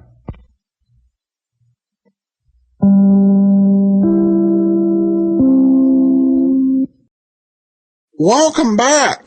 Well, in addition to George Petrie, This episode we featured Larry Haynes as Lieutenant Brooks, and Haynes is another one of those actors who really benefited during the early to mid 50s with a lot of roles. We will hear him later on this season in Manhunt, which is actually from earlier, and then in Easy Money, which is later, and then eventually we'll hear him as Mike Hammer in That Hammer Guy. What's striking here is how consistent the show is. In this one, we have a different network, different producer, a lot of things very different, but and we still have the same opening plot set up and the same theme and same closing, which isn't something you see consistently across all networks. I did kind of find the daughter's statement of what he'd said as about them being identical two peas in the pod. Just because he said that didn't make it so. There are people who, when they're around others, will kind of reflect their values and virtues and such. Though there's indication from the story that that perhaps she had a bit of a history, but nevertheless, an interesting way, alternate way to look at it. All right, listener comments and feedback now. Derek writes in, thanks, Adam, and great work. I've been tuning in for a couple years now and plan to keep doing so. Thanks so much, Derek. And Joel emails in, this is a very entertaining show. How many programs are left to here? Like Pete Kelly's Blues, it had a short run. You do a great service bringing these shows to us. Thanks so much. Well, it had actually, I would say, a decent run. We just have very few episodes of it. But in terms of how many weeks we have left, we have 7 more weeks of this show.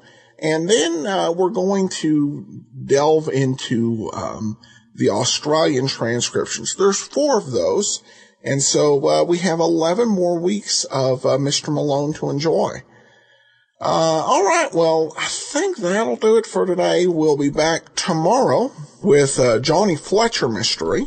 Yours truly, Johnny Dollar, will be heard on Friday. And then join us back here next week for The Amazing Mr. Malone. Before we do get started, I do want to encourage you as you're making your travel plans to remember JohnnyDollarAir.com. JohnnyDollarAir.com is a Priceline affiliate, so you're able to have the option of either choosing from great published fares or naming your own price. But at no additional cost to you, a portion of your purchase goes to support the great detectives of old-time radio. So remember, JohnnyDollarAir.com. Though today we won't be bringing you Johnny Dollar, we'll be bringing you Johnny Fletcher. Johnny Fletcher was created by Frank Gruber, a very prolific mystery writer, who over the course of his career wrote hundreds of short stories and novels, and over 200 TV and film scripts. This man very prolific, and these were perhaps his most famous creations. The duo that we have appearing in today's episode were actually the stars of The French Key. The French Key was the first Johnny Fletcher mystery and was adapted in 1946 for Republic Pictures. And what NBC looks like they were trying to do here was to do an audition and see if this film duo could work over the radio. So and this, by the way, was made for sponsors, potential sponsors of the program. So this was intended to be one of those NBC syndicated shows if they got enough interest. And the title of today's episode is also taken from a Johnny Fletcher book. The title is The Navy Colt, which was actually the fourth book in the series. So here now is The Navy Colt. Johnny, I don't like this. Something tells me we should have ought to minded our own business. Look, Sam, helping a damsel in distress is your business, my business, everybody's business. Oh, what's a damsel? It's, a dame. Okay, then it's your business. I don't want no part of it.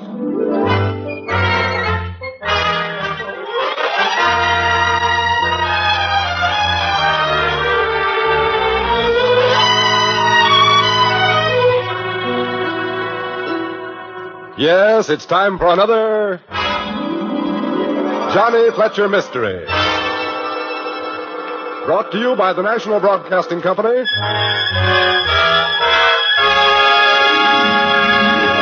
and starring Albert Decker as Johnny Fletcher and Mike Mazurki as Sam Cragg in Frank Gruber's best-selling murder mystery, The Navy Colt.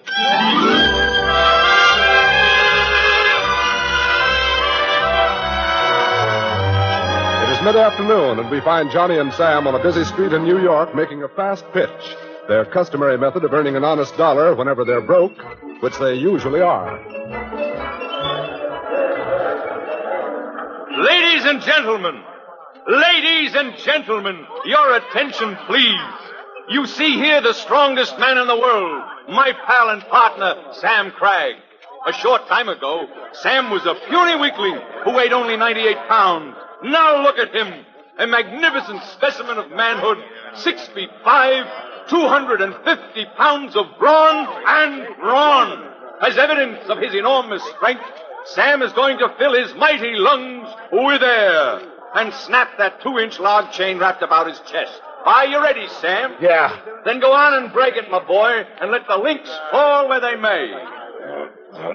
Observe, ladies and gentlemen, the ease with which he pulls apart that symbol of slavery. For the love of Pete, bust it. I'm trying to, Johnny. You must have mended that link too strong.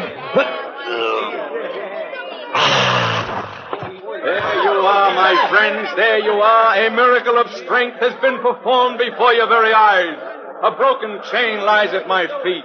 A man, a real man, has released himself from the fetters of masculine weakness. Ladies and gentlemen, you too can be marvels of strength like Sam Cragg.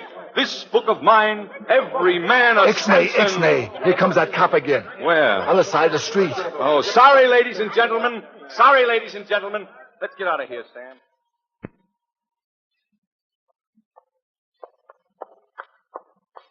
What a life. A man can't try to make an honest living anymore, but what some flatfoot crab's the act. You know something, Johnny? No, what? We wouldn't be broke all the time if you was to stick to one thing or another. Why, you got brains, you got the gift of gab, and you got me. A three-way handicap, if I ever heard one. No fooling, Johnny. You got all the makings of a big business typhoon. Why don't we decide either to be a businessman or an amateur detective? One or the other, but not both. Go on, Sam. You interest me strangely. Oh, nuts. You know what I mean, Johnny. But it happens continuous all the time. We get a good start selling books or some kind of business that looks easy, and what pursues? Somebody gets their throat cut or found dead in a trunk or something, and you horn your way into the act. That's my way of having fun. I know, Johnny, but a guy can't have much fun on an empty stomach. And that's what usually happens. We got nothing else but. Johnny, something tells me we're being followed. Mister. Oh, hello, miss. May I speak to you a moment, sir? Why not? Well, I saw you gentlemen break that chain back there, so you must be awfully strong. Oh, you want to buy a book, huh? Get one out, Sam. Oh, no, not a book. Do you gentlemen want to earn $10? Lady, right now for $10, I'd go over Niagara Falls in a mustache cup. Now, how do we earn the sawbuck? No, Johnny, no. This is like the way it always starts. You're right, Sam. Sorry, sister. Some other time, maybe. Oh, please. You gentlemen must help me. Look, sister, let's get this straight. We're not gentlemen. I'm just a guy named Johnny Fletcher, and this rugged character is Sam Cragg, my pal. I'm happy to know you, Mr. Fletcher and Mr. Cragg. My name is Hilda Nelson. Oh, yeah? Where do you live? Park Avenue. Park Avenue? Well, is that anything to feel bad about? Well, Park Avenue is just another word for millionaire. I know what you mean, but honestly, $10 is all I can give you. Say, how did you get those nasty-looking bruises? Well, I'd rather not say. You mean somebody did that? Yes. That's why I asked if you wanted to earn $10. Why didn't you say so in the first place? Now, what is it you want us to do? Uh-oh, here we go again. You mean you'll do it? Yep, you've talked us into it. Oh, thank you. Well, here's the $1 down. Oh, thank you. And what are we supposed to do in return for this shower of wealth? I want you to go to 205 East 63rd Street, Mr. Maxwell's apartment. It's on the 12th floor. You just ring the doorbell. Oh, sure. I'm quite a hand with doorbells. Is that all? No. When Mr. Maxwell opens the door, I want you to hit him just as hard as you can, right on the nose. Oh, that sounds like fun, doesn't it, Sam? Anything else? Yes. As you hit him, I want you to say, Hilda sends this with her compliments. Better and better. But I'll let Sam hit him. He hits harder than I do, don't you, Sam? Oh, now listen, Johnny, Never mind. A man that'll abuse a girl ought to get the stuffings knocked out of him. Just on the nose will be enough. Oh, but I want proof that you did it. Oh, sure. I'll bring you Sam's bruised knuckle. That do? No, that won't be quite enough. Any suggestions? Well, let me see. Mr. Maxwell always wears red neckties, ugly red ones. That's it. Bring me one of his red neckties. Then I'll give you the other $9. A bust in the nose, a red necktie. Then where do we meet you to get the other $9? Well, how soon can you finish the assignment? Oh, Sam and I haven't any really pressing engagements at the moment. Very well. I'll meet you at the Grand Central Station in an hour.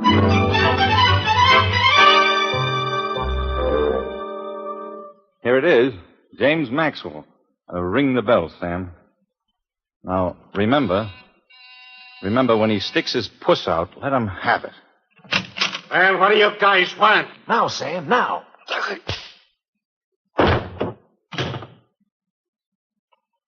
You heard that, Johnny? Oh, nothing a couple of hospitals and a bunch of doctors can't fix. Help me up, Sam.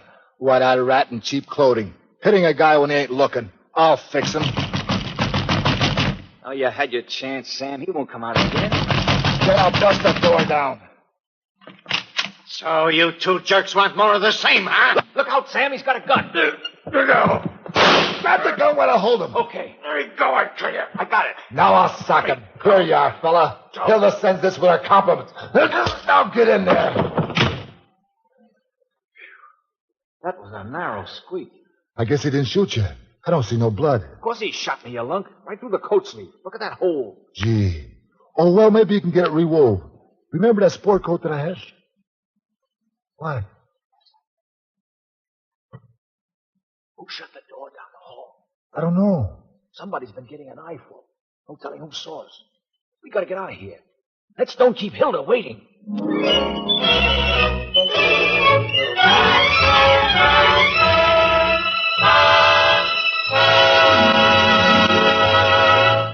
This is John Storm.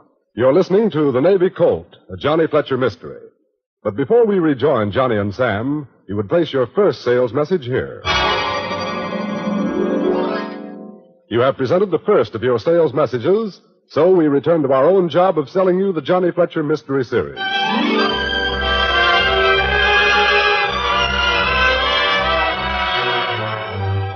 We catch up with Johnny Fletcher and his pal Sam Cragg at the Grand Central Station, where they were to meet Hilda Nelson and collect an additional $9 for hitting, as Miss Nelson so naively put it, a certain Mr. James Maxwell on the nose. Let's scram, Johnny. The kid ain't gonna show up. I'm tired sitting here. Besides, I'm hungry. So am I. You got enough to eat on? Well, not great big baskets full. Hey, maybe we can hike that gun you took off Maxwell and eat on that a couple of times. Could be. It's big enough. Yeah, what a rod. Must be 2 feet long. I never seen one that big before. Neither did I, except in a museum. It's what they call a Navy Colt. Colt? It looked growed up to me. Sam, a Colt is a revolver. You know, what's got me puzzled is this microfilm I found in one of the chambers of the gun. What is that stuff? Well, it looks like a photostatic copy of some legal documents. You took the words right out of me mouth. They must be important. After we collect our $9 from Hilda, we'll take them to a photographer and have him blow them up big enough to read. Uh-oh. Look who's here. Oh, I'm so sorry I'm late. I was afraid you'd leave.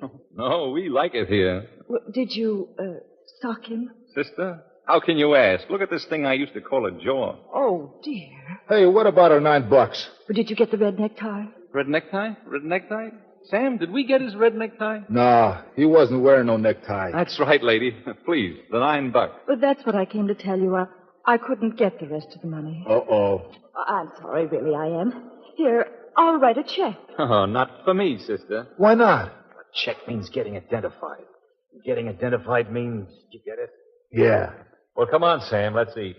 Goodbye, Hilda, dear. Nice to have had the pleasure of your...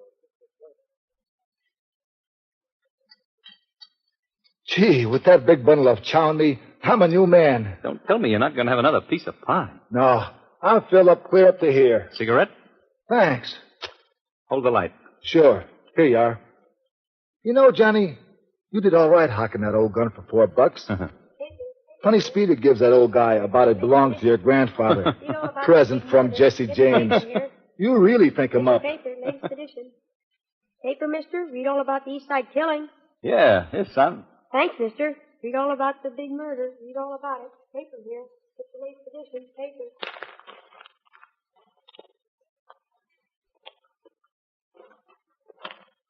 Uh-oh. Hold on to your chair, Sam. What goes? Get a load of this. James Maxwell, 205 East 63rd Street, was found dead in his apartment late today. According to the police, his death resulted from a gunshot. Hey, that's the guy we popped. And listen to this. Miss Cornelia Spatz, living in an adjoining apartment, told the officers she was an eyewitness to the killing. Say, that's who slammed the door right down the hall. Hey, how do you like this? Miss Spatz testified that one of the men was tall and slender with dark hair. Tall and slender with dark hair. And the other was a huge hulk of a man, about 6 feet 4 inches, weighing about 250... The nerve of that dame. Saying I'm 6 feet 4. I'm 6'5". Let's see what else they know. The police say, continued on page 4.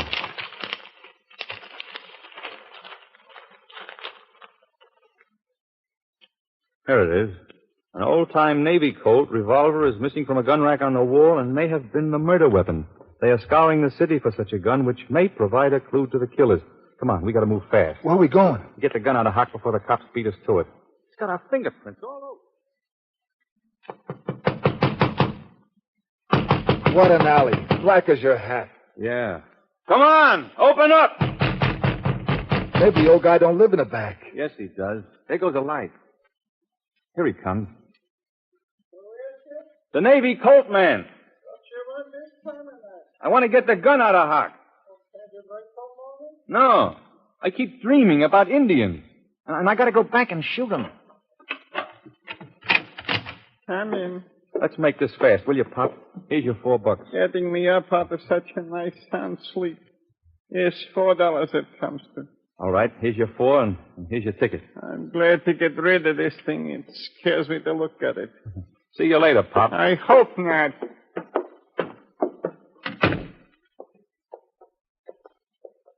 Gee, I never seen an alley so black. Yeah, pretty dark. Hey, Johnny, I forgot our newspaper. I left it laying there on the counter in the hock shop. Oh, let it go. Oh, no, I gotta go back and get it. What for? I ain't read the funnies. Oh, for the love of Pete. All right, I'll wait here for you. Hey, Pop, don't lock up yet. I forgot the funnies. What a character. At a time like this, he forgets the funnies. Hey, Bert, get a match? Yeah, guess so. Where'd you come from so quick? Never mind that. See what this is, fella? Yeah. Yeah, the gun. Anybody could tell that. Stick up, huh? That's right. Well, if it's dough you're after, chum, I'm broke. Take it easy. All I want's that Navy Colt. Sure. Help yourself. Okay, bud, here's your payment. Hey, Johnny, where are you? Over here. A guy stuck me up. Which way did he go? I'll go get him. No, don't go after him. All he got was our gun. What's any guy want with that old broken-down horse pistol? Sam, do you believe in ghosts? Huh? Ghosts? Well, kinda. I'm human, I guess. Why? The guy that held me up was James Maxwell. The man we're supposed to have murdered. Holy cow!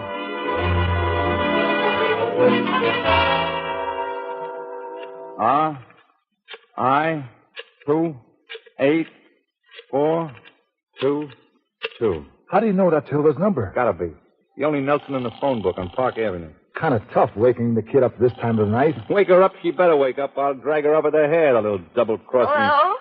This is Johnny Fletcher. I want to see you right away to have a talk. Oh, why, that's absurd, Mr. Fletcher. I ought to hang up. Smile when you say hang, sister. You got us in plenty of trouble. Well, I didn't tell you to kill Mr. Maxwell. Kill Mr. Maxwell. Are you screwy? Now, look. You meet us in the waiting room of the Grand Central Station in 1 hour. But, Mr. Fletcher, it's so late. The Grand Central in 1 hour. And you better be there or else.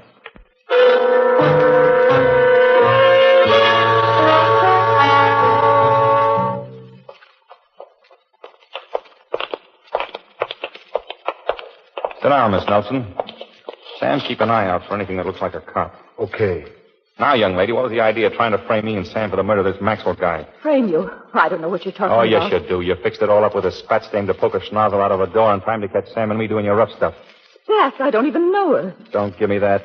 Sister, I want it right on the line. Who is this Maxwell and why did you want him socked? Mr. Fletcher, I don't think Look, babe, this is no time to kid around. Any minute now, the cops are liable to move in on us, so spill it all. All of it. What about this Maxwell guy?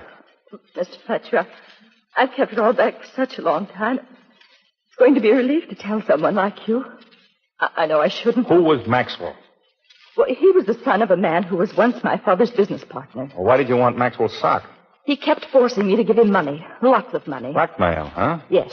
Well, why did he hit you and put those bruises on you? Because I couldn't get any more money for him. He was furious, so he began to beat me. I managed to get away. It was right after that I saw you and Mr. Cragg. You weren't ever in love with this baboon by any chance, were you? In love with him. I despised him. I loathed him. I always have. Well, how did he force you to give him the dough? Well, he showed me a letter his father wrote when he was dying. It accused my father of killing his father. Why was your father supposed to have killed him? So my father could take over the business they started.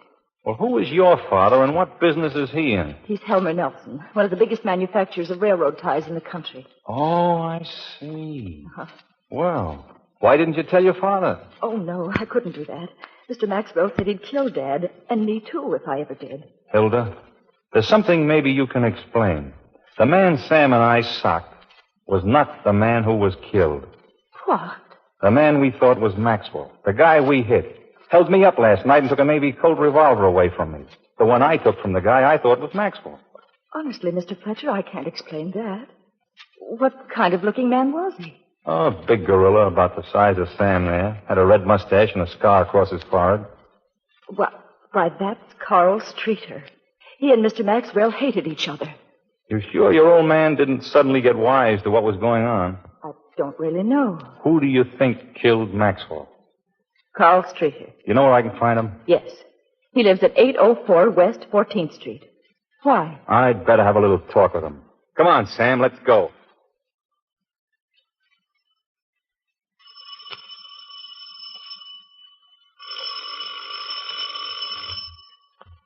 Looks like Mr. Streeter ain't home. We better try again some other time. Let me have that skeleton key. Now, look, Johnny, that ain't honest. Here.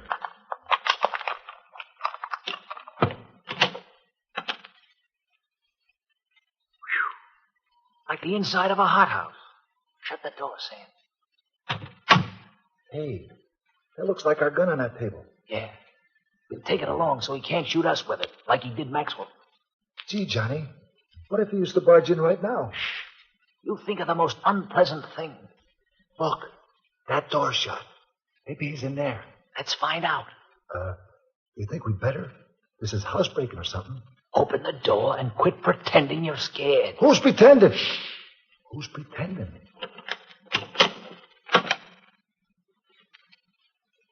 Hey, that's him on the bed. Looks like he's taking a nap. Yeah, a good long one. The guy's dead. Look, he's been shot.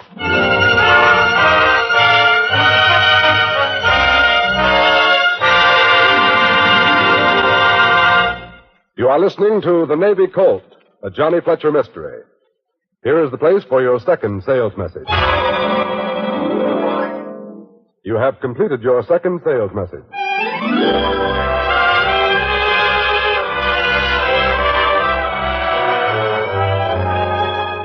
Catching up with Johnny Fletcher and Sam Cragg next morning, we find them outside the apartment door of Cornelia Spatt, the woman who described them to the police as the killers of James Maxwell.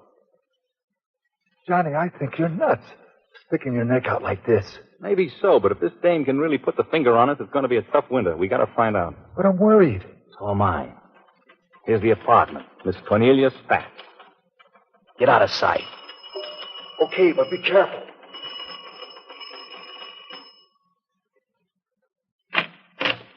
How do you do, Miss Spatz? Yes? Miss Mallory down on the 10th floor asked me to be sure and see you. I'm selling nylons. Nylons?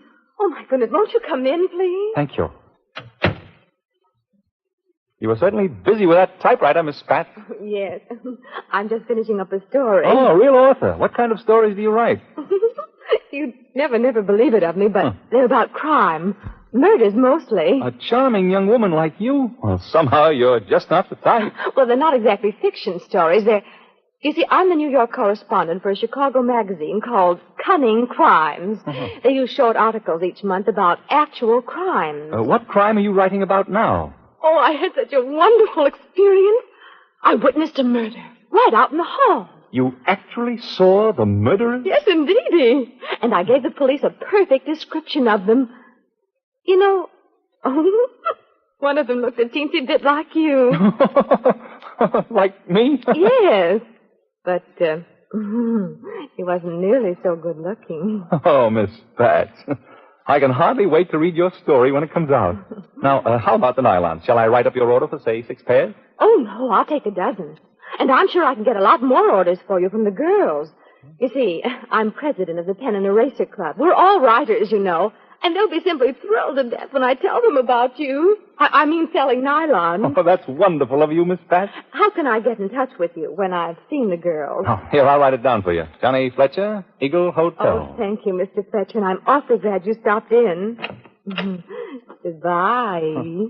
Goodbye, Miss Spatz. And do stop in again. Anytime. Thank you. Oh, phew. Well, that's a load off my mind. Didn't recognize you, huh? With those thick cheaters over her eyes, that crackpot wouldn't recognize her own self in the mirror.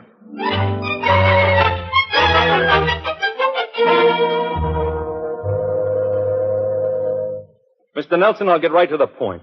You've been paying a lot of dough to a guy named Maxwell. The guy that got bumped off the other night. There's only one answer to a stupid remark like that, Fletcher. Get out of my office or I'll have you thrown out. Take it easy, Nelson. Whether you know it or not, your daughter got herself into one dilly of a mess, and what's more, she got me into it, too. Just who are you and what do you want? I told you. I'm the guy that got into a jam trying to help your daughter. Ridiculous.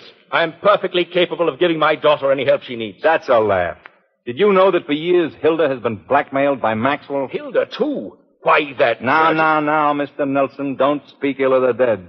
Especially when you may have had a hand, shall we say, in hastening his death. Are you accusing me of Maxwell's murder? Could be. Well, you're wrong. That's what they all say. But what do you want? Your side of the story, Mr. Nelson. Did you ever see the letter Archer Maxwell wrote accusing you of his death? Yes. James Maxwell has held it over my head for years. But I didn't kill his father. It was an accident. Archer must have been out of his head when he wrote that note. Just what was in the letter? Oh, I don't remember the exact wording, but it accused me all right. Strange part about it, a piece of the letter was missing. Torn off. Did you see the torn piece? No, but Maxwell had me. He could smash my business and send me to the chair on the strength of that letter. So I kept dishing the money out to him. How does Carl Streeter tie into the setup? He and James Maxwell were two of a kind. I don't know what street I had on Maxwell, but he got a cut in the money. Fact is, once in a while, Streeter came up here to collect. Well, thanks, Nelson. That's about all.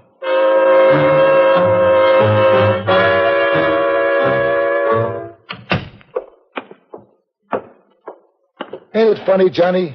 Even an old hotel room like this seems good to get back to if you get tired enough. Yeah, just like home if you're up with your rent.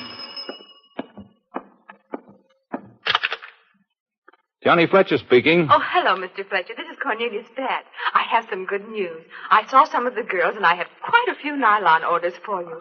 Could you come over right away? Thank you very much, Miss Spatz. I'll be looking for you. Come as soon as you can. Goodbye. Bye. That Spatz character wants to see me right away. I knew it. The dames fell for you, like they all do. You ain't going, are you? Not a chance. Hey, how's about me going to get them orders?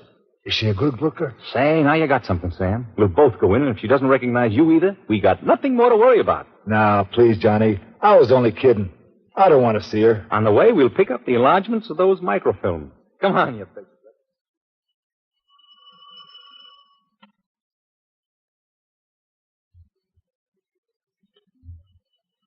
Sam, you're about to lose those pictures.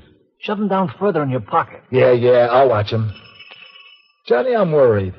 By yourself, this fat stain didn't recognize you. But the both of us together like this, Forget it. Let me do the talking. don't I always? Oh, do come in. I've been waiting for you. Miss Spatz, may I present my friend Sam Cragg? How do you do, Mr. Cragg? It's indeed a pleasure. It sure is. Get those hands up, both of you. Hey, what is this? It's the law, bud. Frisk 'em, Riley. I'll keep 'em covered. They're clean, huh? Hey, what is all this about? We're arresting you two for the murder of James Maxwell and Carl Street. Who says? I do. I definitely saw you do it. You thought I didn't recognize you when you came snooping around the other day, pretending to sell nylons. I'm not that stupid. And I thought you liked me, Miss Spatz. Don't be absurd. And I'm afraid all those crime stories you write have gone to your head. Please get these men out of here, officers. I have work to do. Sure, lady. Put the cuffs on them, Riley. Let's get moving. Now, just a moment, officers. Miss Spatz, you know we didn't kill Maxwell and Carl Streeter. Tell it to the judge. And don't forget, fella, anything you say now will be used against you. The trouble is you have too much imagination, Miss Spatz. Or may I call you Mrs. Maxwell? How dare you say such a thing? Oh, I'm impulsive that way. Officers, I'll leave it to you. Sam, give me those photographs. Here, take a slant at this.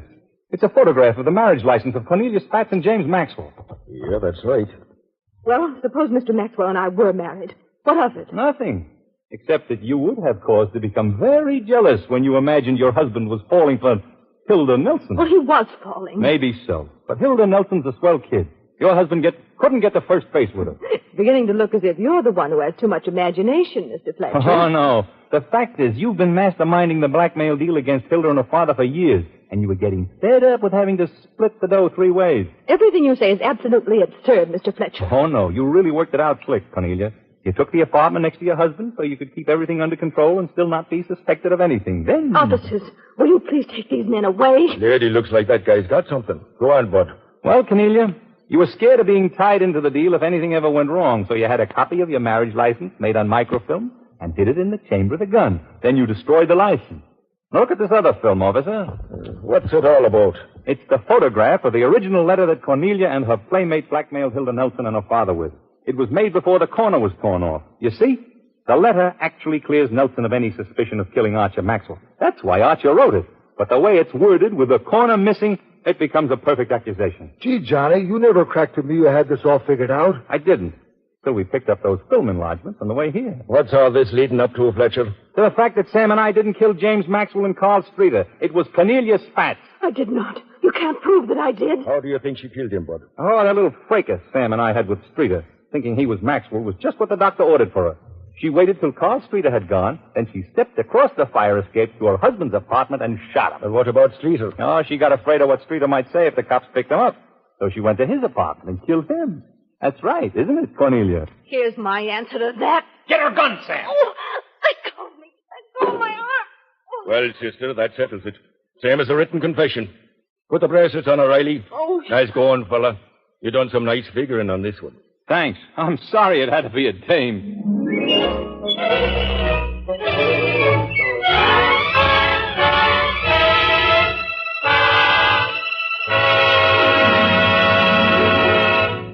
Before we return to Johnny Fletcher and Sam Cragg, we pause again to mention that this is the spot where you present a final brief sales message. Now back to Johnny Fletcher and Sam Cragg. They have just entered their hotel room. Sam Cragg speaking. Oh, Sam, this is Hilda. Dad and I just heard the wonderful news about what you did. We're so happy. Oh, it was nothing. Sam, Dad and I were just wondering if... Hold the phone, Hilda. Go away, Johnny. You're bothering me. Yes, Hilda, go on. Well, Father and I want you and Johnny to come over and have dinner with us. Why, sure. Love to, honey. Sam, no. Just a moment, Hilda. Listen, you dope. We're invited to the Nelsons for dinner. Eat. Eat. Remember? We can't go. What's the matter with you, Johnny? Why can't we? Because there's a dead guy in our closet. Uh-oh. Here we go again.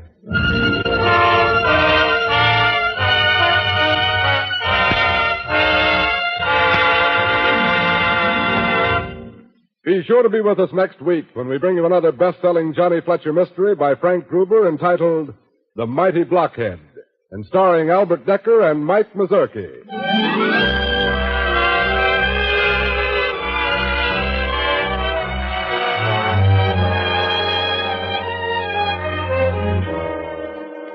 Tonight's story was The Navy Colt.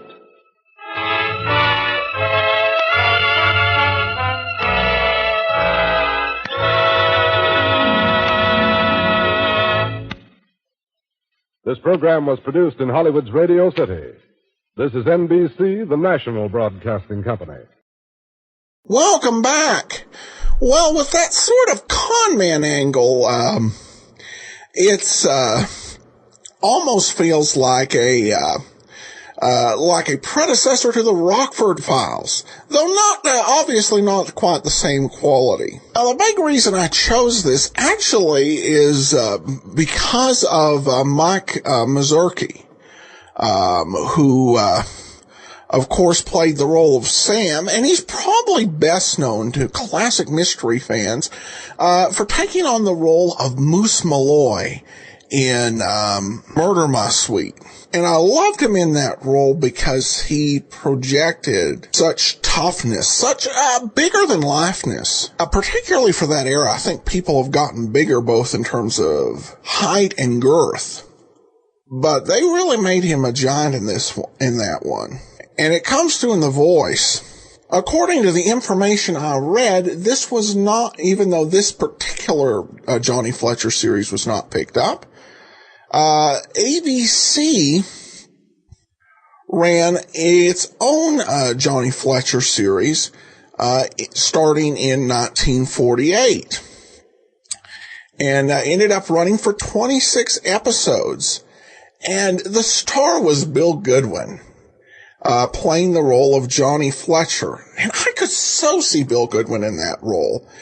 You've heard him, if you listen to classic radio, you've heard him as an announcer on Bob Hope and Burns and Allen. That becomes one of my new favorite shows I would like to have an episode emerge of. But this one was interesting as well, and I've not read any of the books, but I think I definitely could. All right, well, some listener comments and feedback. RW said on Podcast Alley says this show obviously does the background research for each show they play, and I find the commentary interesting and informative. Through this show, I've been introduced to detective shows I didn't exist in, and I love listening to them and discovering new characters I like. Well, I hope you discovered a couple this week. And then we have this comment from Diane. On my iPad, I use the app called OTR Streamer. It has lots of different genres. There's no dialogue as you do with each show, but there's a good selection of OTR shows. Thanks, Adam, for all the work you do on your shows. Love listening to your great detective shows. One thing we need to remember is that we can't look at these through 2013 eyes. The world was different in the 1940s and 50s. Well, thanks so much. First of all, regarding OTR Streamer, that is actually a pretty good app just for convenience. I don't know if they always have the highest quality available, but for variety, it can't be beat. And I've got it on my iPod as well. And sometimes if I'm going out somewhere and I don't feel like looking on the computer or something like that, I'll just download the episode off OTR Streamer, and it works fine. A decent selection, just for something that you have there on your iPhone. So I think that's a good one. I think there are two sides to it. I don't think we can not look at it through 2013 eyes, but I think we also have to, because we see them through the eyes we do, but I think we have to have some respect for this was another time. And in some ways, when we sit down and we listen to these programs, we really we're guests in another time, another place. And you have to be able to relax a bit and accept that. Because, I've known folks who, could never really enjoy any Golden Age material because they were holding everybody constantly to modern standards, and so busy being constantly offended that you just can't get into it. All right. Well, that will do it for today. We'll be back tomorrow with Nick Carter. Next week, we'll be back to yours truly, Johnny Dollar, on Wednesday for a couple of weeks. Before we do get started, today's episode is brought to you by the financial support of our listeners. And among them, I want to thank Dawn so much for her support. We'll send access to the premium site, which we do with all donations of $7 or more. Well, before we get into the show, I should let you know that there were some lost episodes between this week's show and last week's. And there was a Christmas episode, but we're saving that for actually Christmas time. So this episode is from January 8th, 1944, and the title is Double Disguise.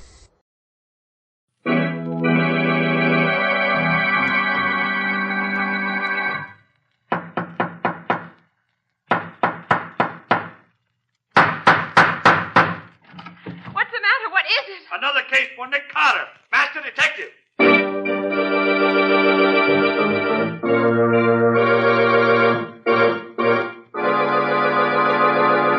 Yes, it's another case for that most famous of all manhunters, the detective whose ability at solving crime is unequaled in the history of detective fiction, Nick Carter, Master Detective.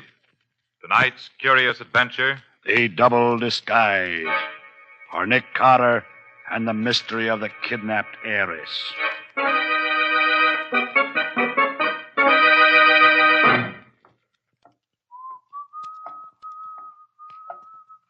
Pardon me.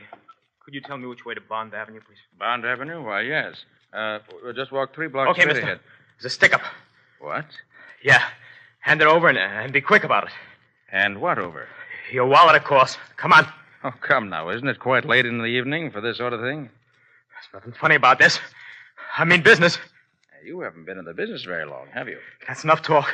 Just hand it over. Hand it over, I'll shoot. You really would shoot me, would you? Yes. This is your last chance. Please, I don't want to have to kill you. Okay. But you won't find very much. All right, I'll take that toy pistol now. There. Oh. You knew all the while. Sure. Would have fooled most people, but you just happened to pick on the wrong man. I'm Nick Carter. Nick Carter? Gosh, I guess I did. My name is Brown. Chester Brown. Well, Mr. Brown, let's have it. What's the story? You're no gunman. Oh, you're right, Mr. Carter. I've never done this sort of thing before. Now, why'd you try to hold me up, then? Oh, I was desperate. I've been out of work for 3 months now. In times like these? Yes, I know, but I'm a salesman. There's no need for them now. How about manual work? I tried that, but my heart isn't very strong. Oh, I see. Married? Yes. I was married 6 months ago. Where do you live? We live in a couple of rooms in a boarding house. Only a few blocks from here, Mr. Carter. Why do you ask? I'd like to go home with you and meet your wife. Oh, that means you aren't going to turn me over to the police. No, not yet, at least. Oh, thanks. But one never knows, Mr. Brown. Let's go.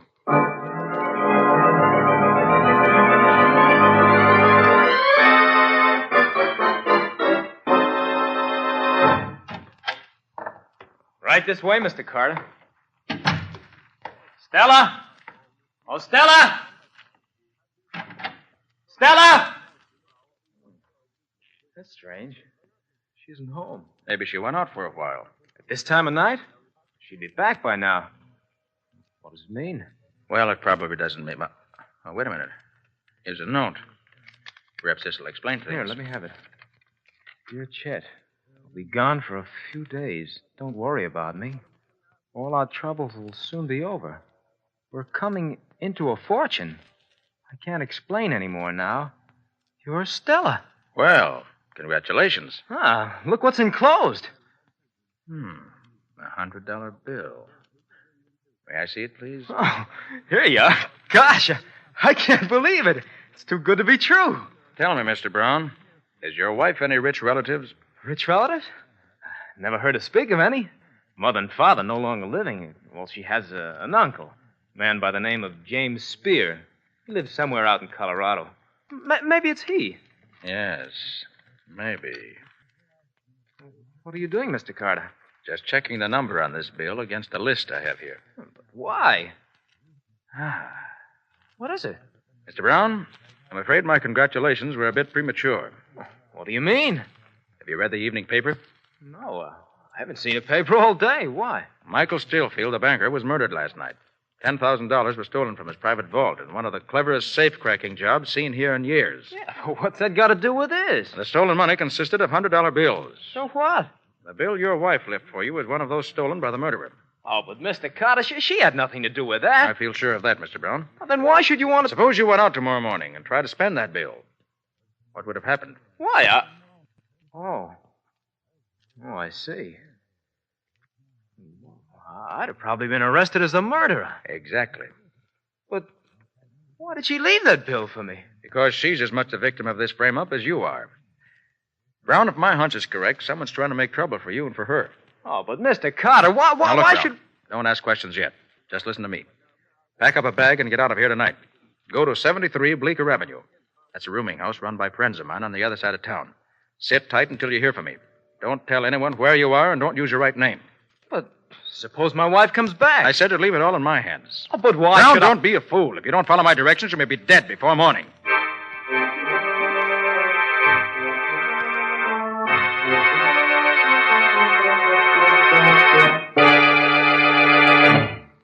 So you don't think either Brown or his wife had anything to do with the murder, Nick? No, Patsy, I don't. Too obvious a frame-up. A frame-up? Yes, don't you see? The murderer persuades Mrs. Brown to go somewhere with him on some pretext or other and gives her one of the stolen bills to leave for her husband, who's sure to be arrested if he tries to spend it. But why should the murderer want to pin the job on Mr. Brown? That I don't know the answer to, Patsy. Except that for some reason or other, he wants to get Brown out of the way. Hello? Hello, Nick. I'm glad I found you in. Oh, Riley, what is it? You still say you're not interested in this Tillfield killing? Well, as a matter of fact, Riley, something's happened since you spoke to me about it. I've changed my mind. Oh, so you've heard already. Heard? What? About the big Postal Express robbery down on Front Street. That's where I'm calling from. I know, that's news to me. What did they get, Riley? $40,000 in negotiable bonds. Right out of the vault, Nick. Not bad. Yes, and this is the interesting part. Yeah? Do you know who those bonds were being shipped to? Michael Stillfield. Stillfield? Okay, Riley, thanks. I'll be right down.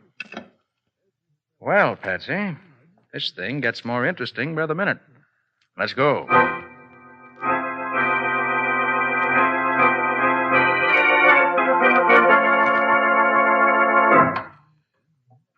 Here you are, Nick. Hello, Patsy. Hello, Lieutenant. Well, Riley, let's have a look. Sure thing, Nick. Come on inside. Now, this is Mr. Johnson, Nick. He's in charge of the express office. How do you do? So glad you came, Mr. Carter.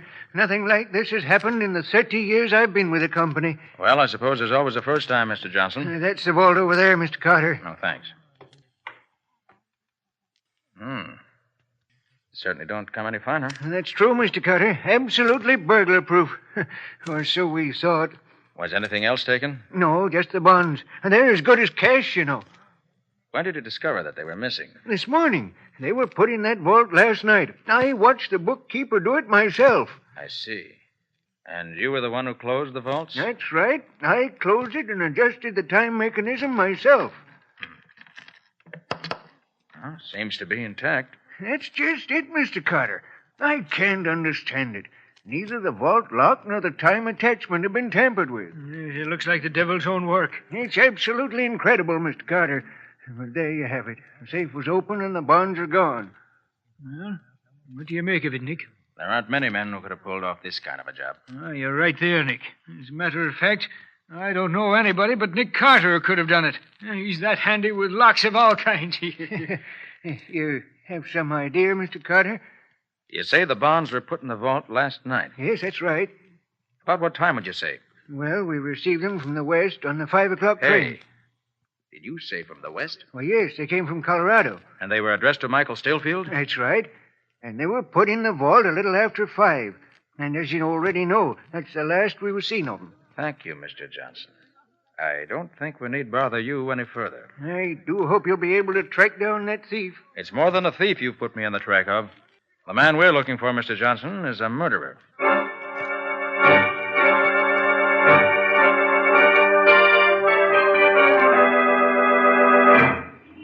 Hey, what was that stuff you were giving Johnson about looking for a murderer, Nick? That's exactly what I meant, Riley.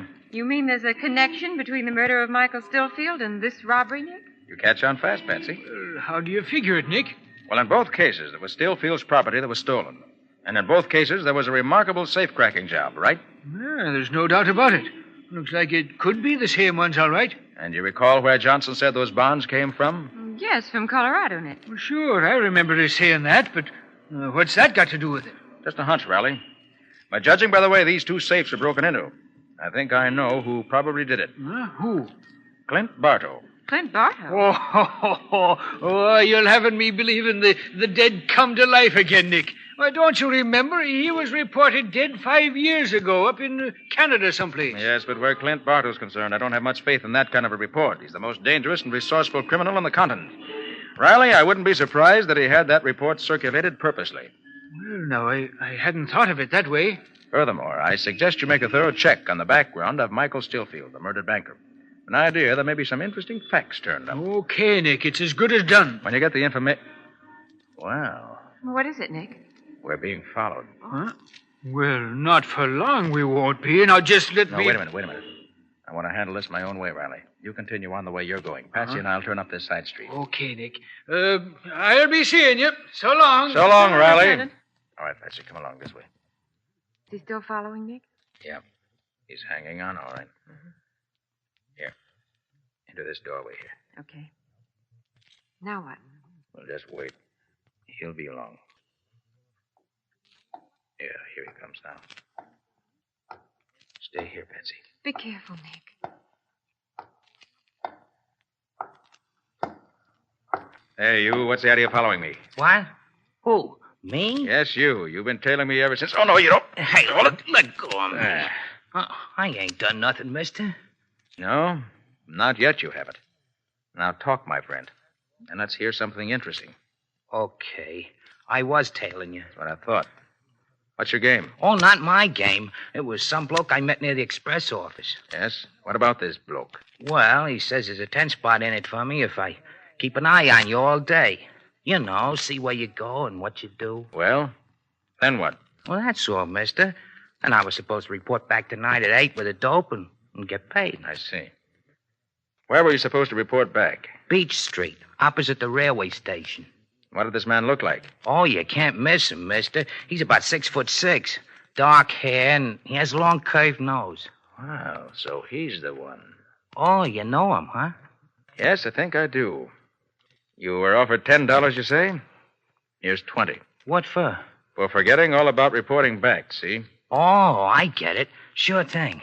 Thanks. Wait a minute. Yeah? I want to get a good look at you. Huh? Mm-hmm. Yeah.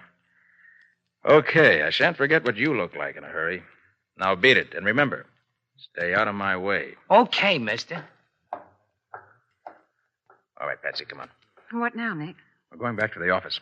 I've got a special job to do now that requires a complete change of wardrobe. In fact, Patsy, a complete change of everything.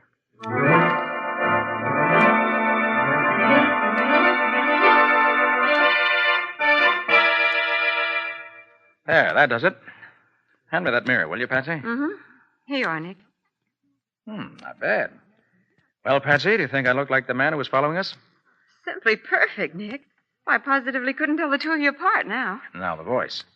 Okay, lady, thanks. Well, I guess I better blow it. The mob's waiting for me. Nick, Yes, what is it, Patsy? I'm afraid of what you may be letting yourself in for. Oh, now, don't worry. I'll be watching my step. You better. Make one false move with Bartow. Yes, Patsy, I know the kind of man I'm up against. Oh. Hello? Oh, yes, Riley. Oh, you did, huh? What'd you find? Mm-hmm. I see. Yeah, that's fine, Riley. Oh, no. I've got a plan of my own. Yeah, I'll do that. All right, Riley, thanks. Bye. What is it, Nick? Patsy, my suspicions were right. The report came through on Michael Stillfield. He proves to be none other than James Spear. Spear? You mean Mrs. Brown's uncle? Right. Seems he made his money out west many years ago, then got into some difficulties there. Changed his name and came east. And he never got in touch with his niece? Apparently not. Well, then that fortune Mrs. Brown spoke about in her note is true. Yes. According to his will, she becomes sole heir to the entire estate, being his only surviving relative. Well, not bad. If she lives, Patsy. If she lives. Well, why shouldn't she live, Nick? The person she left home with last night must be the same person who killed Stalefield. The $100 bill she left her husband proves that. And you think that... I think that if that person is Bartow, she's in very real danger. Stalefield owned the fortune and was killed. Now Mrs. Brown owns it, and she may very well be next on the list. Oh, I see what you mean. What time is it now, Patsy? 7:30. Okay, I better be off. I'm going to keep my 8 o'clock date. You will be careful, Nick. Yes, of course I will. You know what you're to do. Yes, I'll do just what you told me. Good. Well, so long, Patsy. I'll be seeing you. I hope so, Nick. I hope so.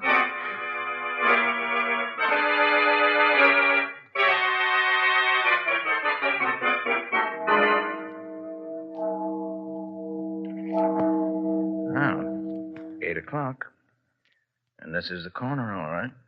But nobody seems to be sure. Wait. Uh-oh. You waiting for someone, Bud? Yeah. I was supposed to meet a guy here at 8. Okay, I guess you're the one. Follow me. Where are we going? I'm taking you to the boss. Where's that? You'll find out. Come on.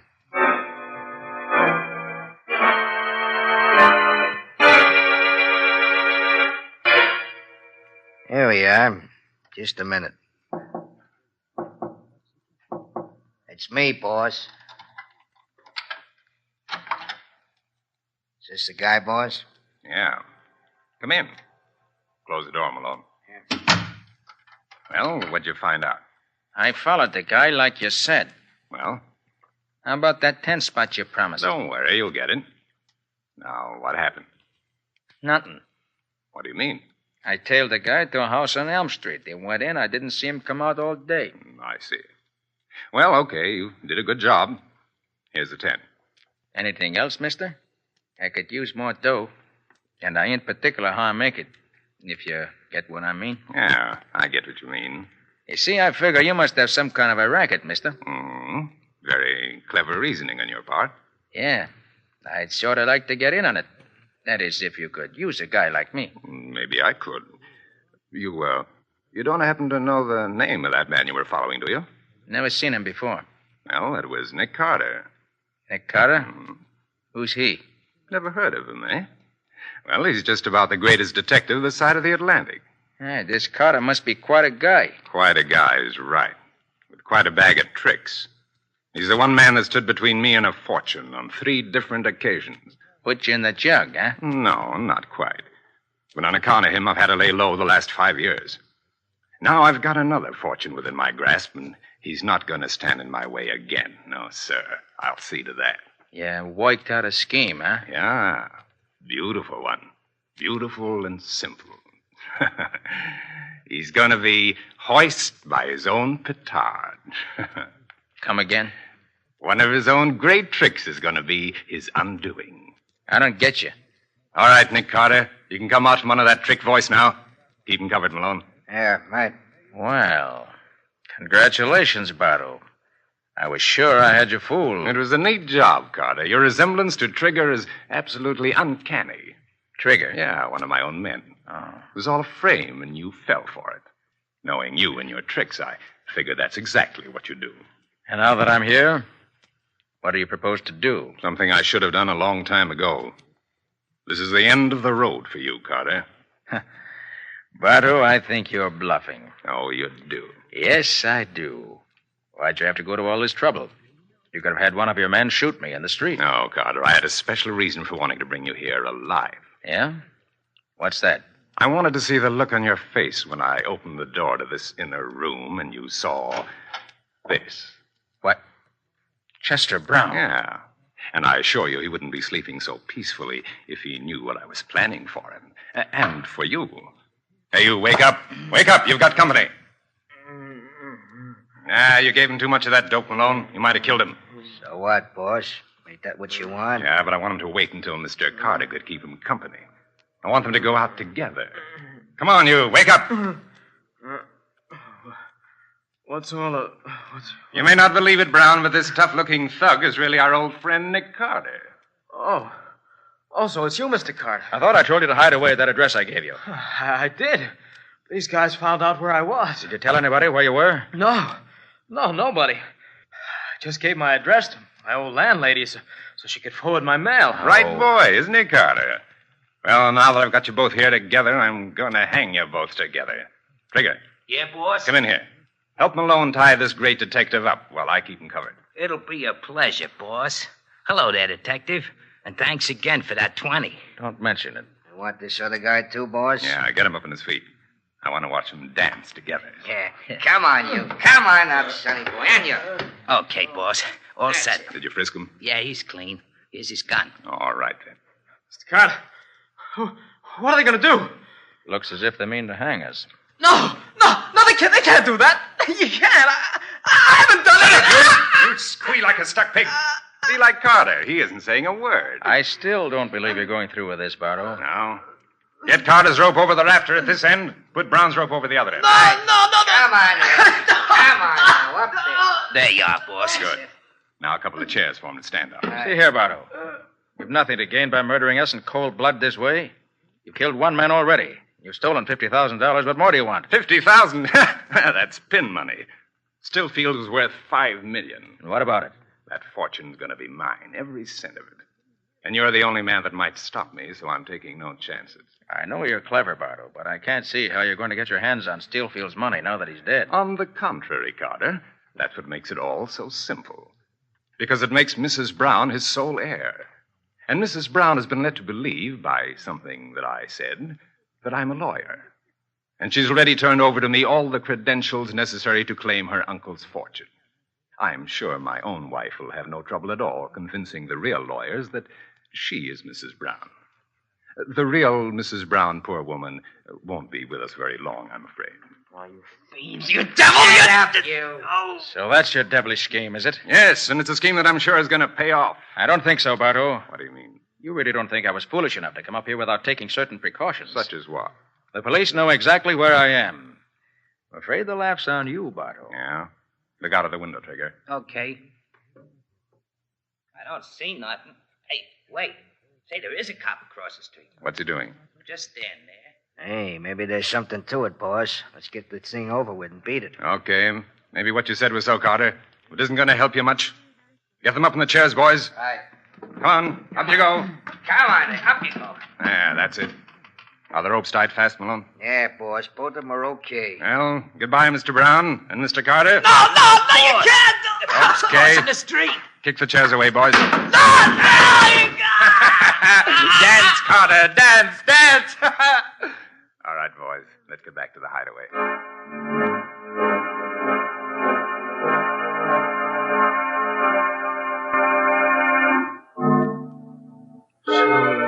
So that was his plan, Patsy. Yes, Lieutenant.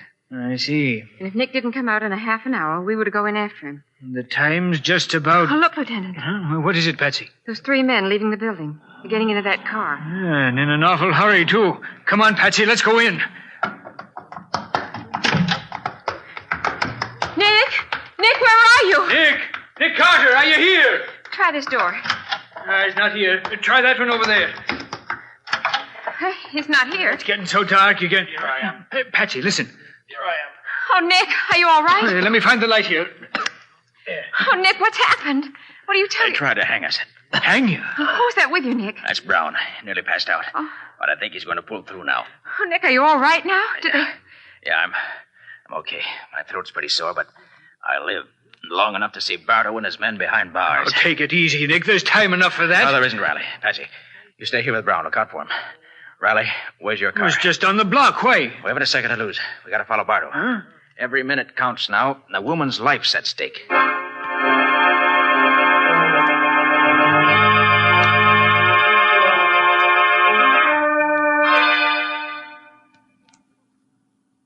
There's no sign of him yet, Nick. Oh, that's all right, Riley. Keep straight ahead on this road.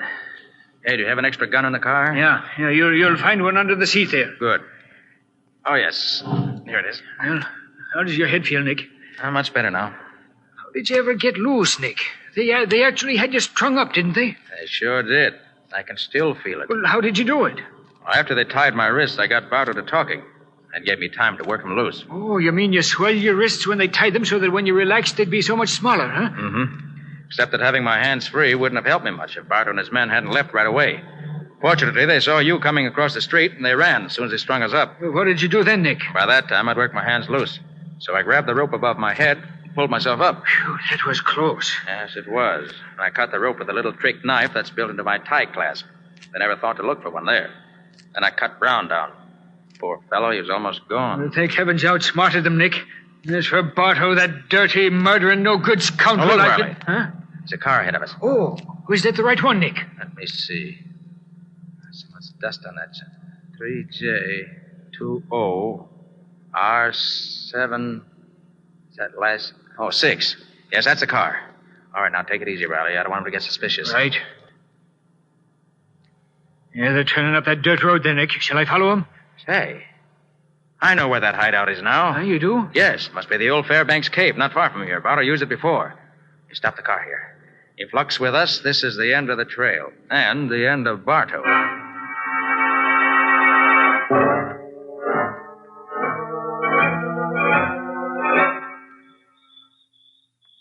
Yeah, that's it over there, Riley. See it now? Yeah, we got him cornered like rats, Nick. All we have to do now is sit tight and wait for him to come out. No, that won't do. They've got Mrs. Brown in there. We got to get in before it's too late. Hey, Nick, there's someone coming out. It's Trigger. Come on, Riley. This is our chance. Quiet now. We'll creep up on him. I'm right with you, Nick. You'll get behind him.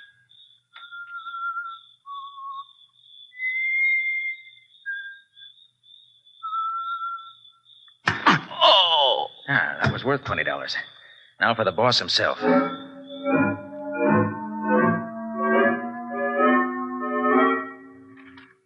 Well, boss, when are we going to get it over with? Right now, Malone. Did you take a look at her? Yeah, she's all tied up the way we left her. All right. Say, Trigger. Trigger. Yeah, boss, coming. What's up? That special little job on the lady inside. We're going to take care of that right now. Then what, boss? What do you mean, then what? Then we bury her, of course. And that's the end of Mrs. Brown. Then my wife takes over, claims the fortune, and we're all set for life. Oh, yeah. I was forgetting that you're going to palm the wife off as Mrs. Brown. You talk too much, Trigger. I prefer action. And so do I. Get your hands up, Clint Bartow, and you too, Malone. Hey, what is this? Boss, that's... Hoist by his own petard, eh, Bartow? Carter. They caught her. It can't be, boss. But it is. Now back up, both of you, and keep those hands up high. Riley. Yeah, Nick. Come on in. Good work, Nick. Were you in time? Yes, Mrs. Brown's okay. She's inside there. Well, I guess we can call it a day, Nick. You saved the lives of the Browns, and we got Bartow and his gang where we can put him away forever. Yes, Riley, that's true. Clint Bartow and his tricks. Hoist by his own petard. Huh? What in the world does that expression mean, Nick? That? Oh, it's an old Hindu proverb, Riley. It means, man who make noose for other fellow, sometime find it around own neck.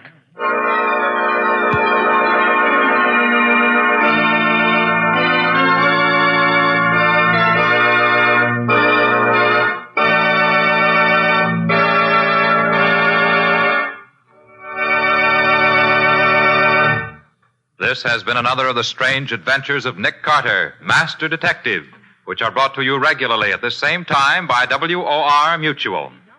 What's on the menu for next week, Nick? Imagine a murderer sitting in the death cell at State's prison. It's just 8 hours before he's scheduled to die in the electric chair. And then suddenly he sends for Nick Carter to prove he's innocent. Why did he wait so long before he sent for Nick?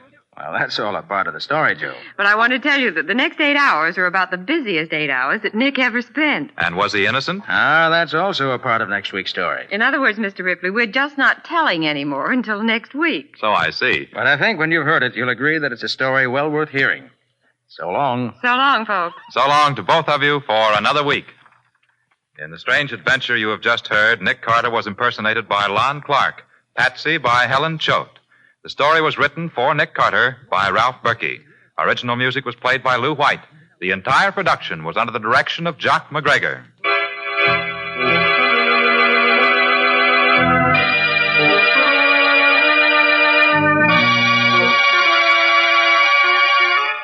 Next week, at the same time, listen to another curious experience of Nick Carter entitled 9 Hours to Live, or Nick Carter and the Mystery of the Death House.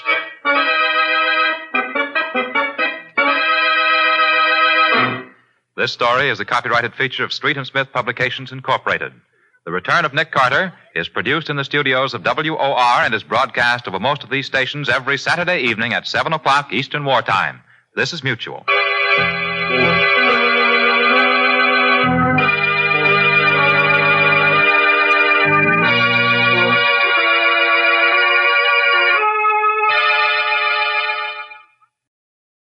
Welcome back.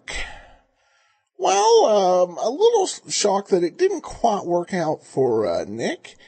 Even though we got to see more of that master of disguise thing, it was almost like they were trying to build this guy up as almost an American Moriarty. Of course, it's kind of hard to do that if you dispose of him in the same episode you introduce him in.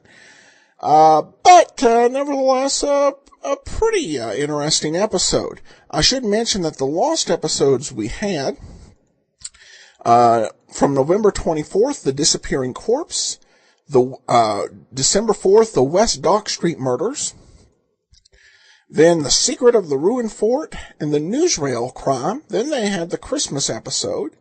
And then this log I'm looking at OTRsite.com list the newsreel crime again. So whether there was an error in the log or they opted to play it twice, I do not know.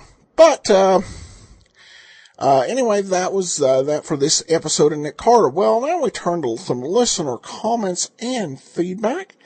And we have Don says, just simply love the shows. Cody offers a comment on the first Nick Carter show. Nick Carter is not my favorite show, but it's not the worst. However, this episode was bad. I think they took the script from an old Lone Ranger episode. That being said, I like what you're doing, Adam. Keep up the great work. Thanks so much. Not certain if I'm not an expert in the Lone Ranger, but any listeners out there who are, it'd be interesting to pinpoint the script, because I love it. You know, it's kind of easy to do a straightforward adaptation from one type of detective to another. I always find it interesting when a program is adapted from an entirely different genre. For example, there was an episode of Voyage of the Scarlet Queen that was later adapted into an episode of Johnny Dollar. And an episode of Sam Spade turned into an episode of Mr. Moto. So those are all fun to actually see in execution. And then we have an email in from Murph, who says, Mr. G, at the end of your Play It Again Adam extra series, you asked for ideas for future extras. Here are a couple. What about shows that feature very famous actors who might not fit precisely into the Great Detectives format? For example, Lionel Barrymore in Luares did Dr. Kildare on the radio in the early 50s. It wasn't a detective series, but had a good bit of crime and mystery. And of course, Barrymore was one of the biggest names in Hollywood from year. You could also include an episode of Bold Venture, Bogart and Bacall. I'm sure you could find other actors, and I suspect you might be introducing some of your listeners to their work they may have heard, but not they may have heard of, but not seen or heard themselves. This is actually a pretty interesting idea. I'm intrigued by it. And I already have some ideas for shows where I would kind of like it to be something that it has a mystery format, even if the show's not typically a mystery, where there's some sort of mystery in the episode that's real. My first two ideas come from Dr. Christian and from Mayor of the Town. But there might be something I could use from Bold Venture, too. Many of those scripts written by Fine and Freakin', that's a good suggestion.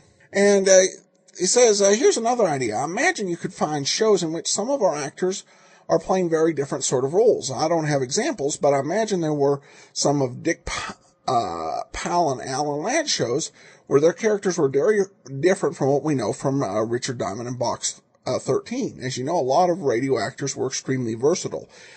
This could be a way to highlight their versatility.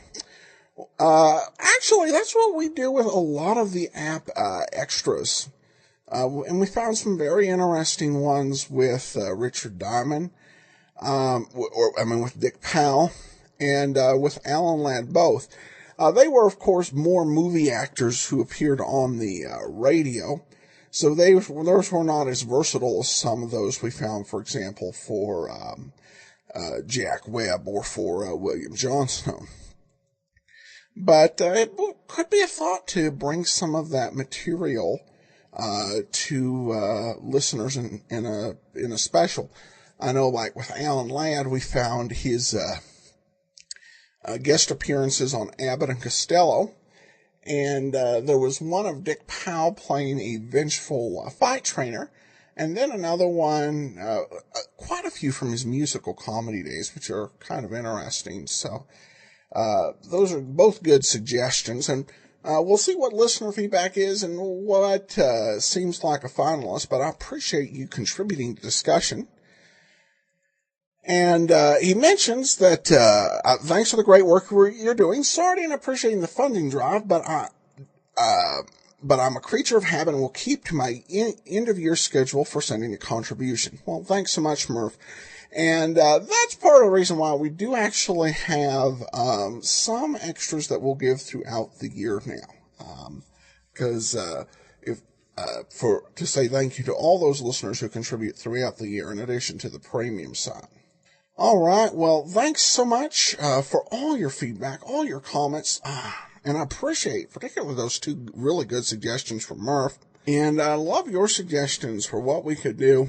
Play it again, we could definitely do again. I wouldn't want to do it too soon, just because when you're only doing 100-odd shows every half year, it's best not to look back that way more than once a year. So if you have any other suggestions, love to hear it.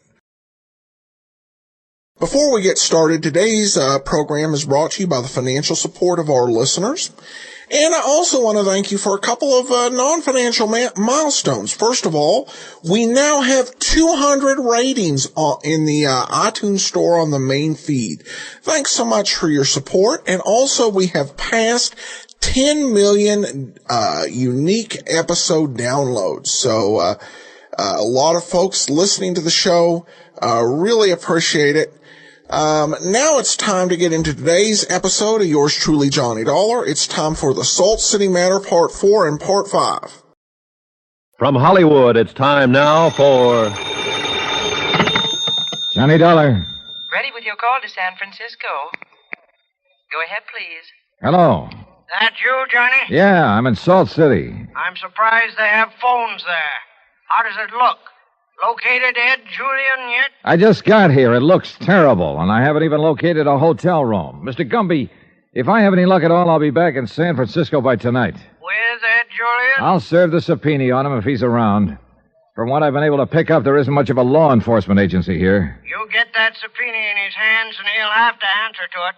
He's still in this county, even if they have to use state police to grab him. Okay. Anything I can do for you here? Yeah. Find out how a town like this ever got built.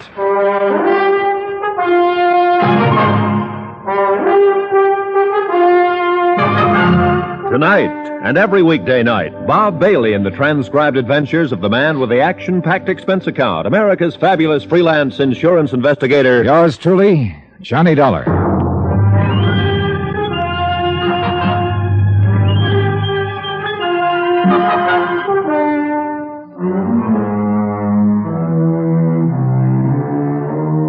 Expense account submitted by Special Investigator Johnny Dollar to Samuel Rubin and Associates, Insurance Brokers, Majestic Building, Hartford, Connecticut. The following is an accounting of expenditures during my investigation of the Salt City matter.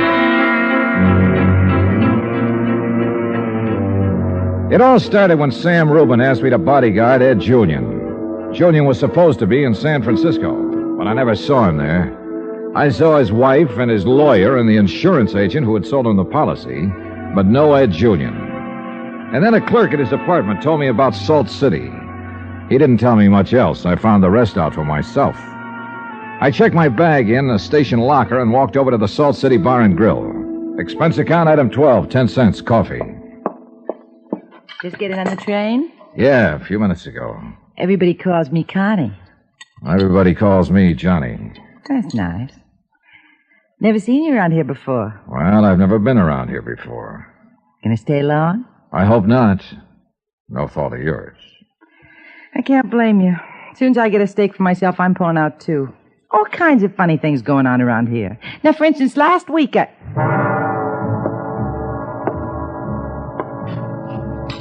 Mr. Reno. I recognized him from the Landry killing that he'd stood trial for in Baltimore in 1950. He still looked like his pictures, tall, thin, quiet. I'd always wondered where he disappeared to after his lawyer got him off with a bought jury. My name is Jim Reno. I run this restaurant. Everything all right? Everything's fine. Oh, that's good. Good. You ought to have some of our stew. This time of morning? Sure, just the thing. Connie, why don't you go back in the kitchen and put some stew on the fire, huh? Well, Mr. Reno, I don't cook. You know that. Learn. Yes, sir. Yes, sir. You wouldn't be connected with the Salt City Smeller Works, would you, Mr. Reno? I own them. With some other friend. Then you might know Ed Julian. I understand he owns... Yes, I know Ed. He's out there at the Smeller Works, staying in a cottage right by the office. I'll call your taxi if you like. Well, the last taxi driver I asked to drive me out there threatened to call a cop. Well, in this town, it's better if I call. You know, small town. Sure. Finish your coffee, Mr. Dollar. What? I'll call a cab for you. I own the taxi company, too. Expense account item 12, 10 more cents, more coffee. While I waited for the cab to appear.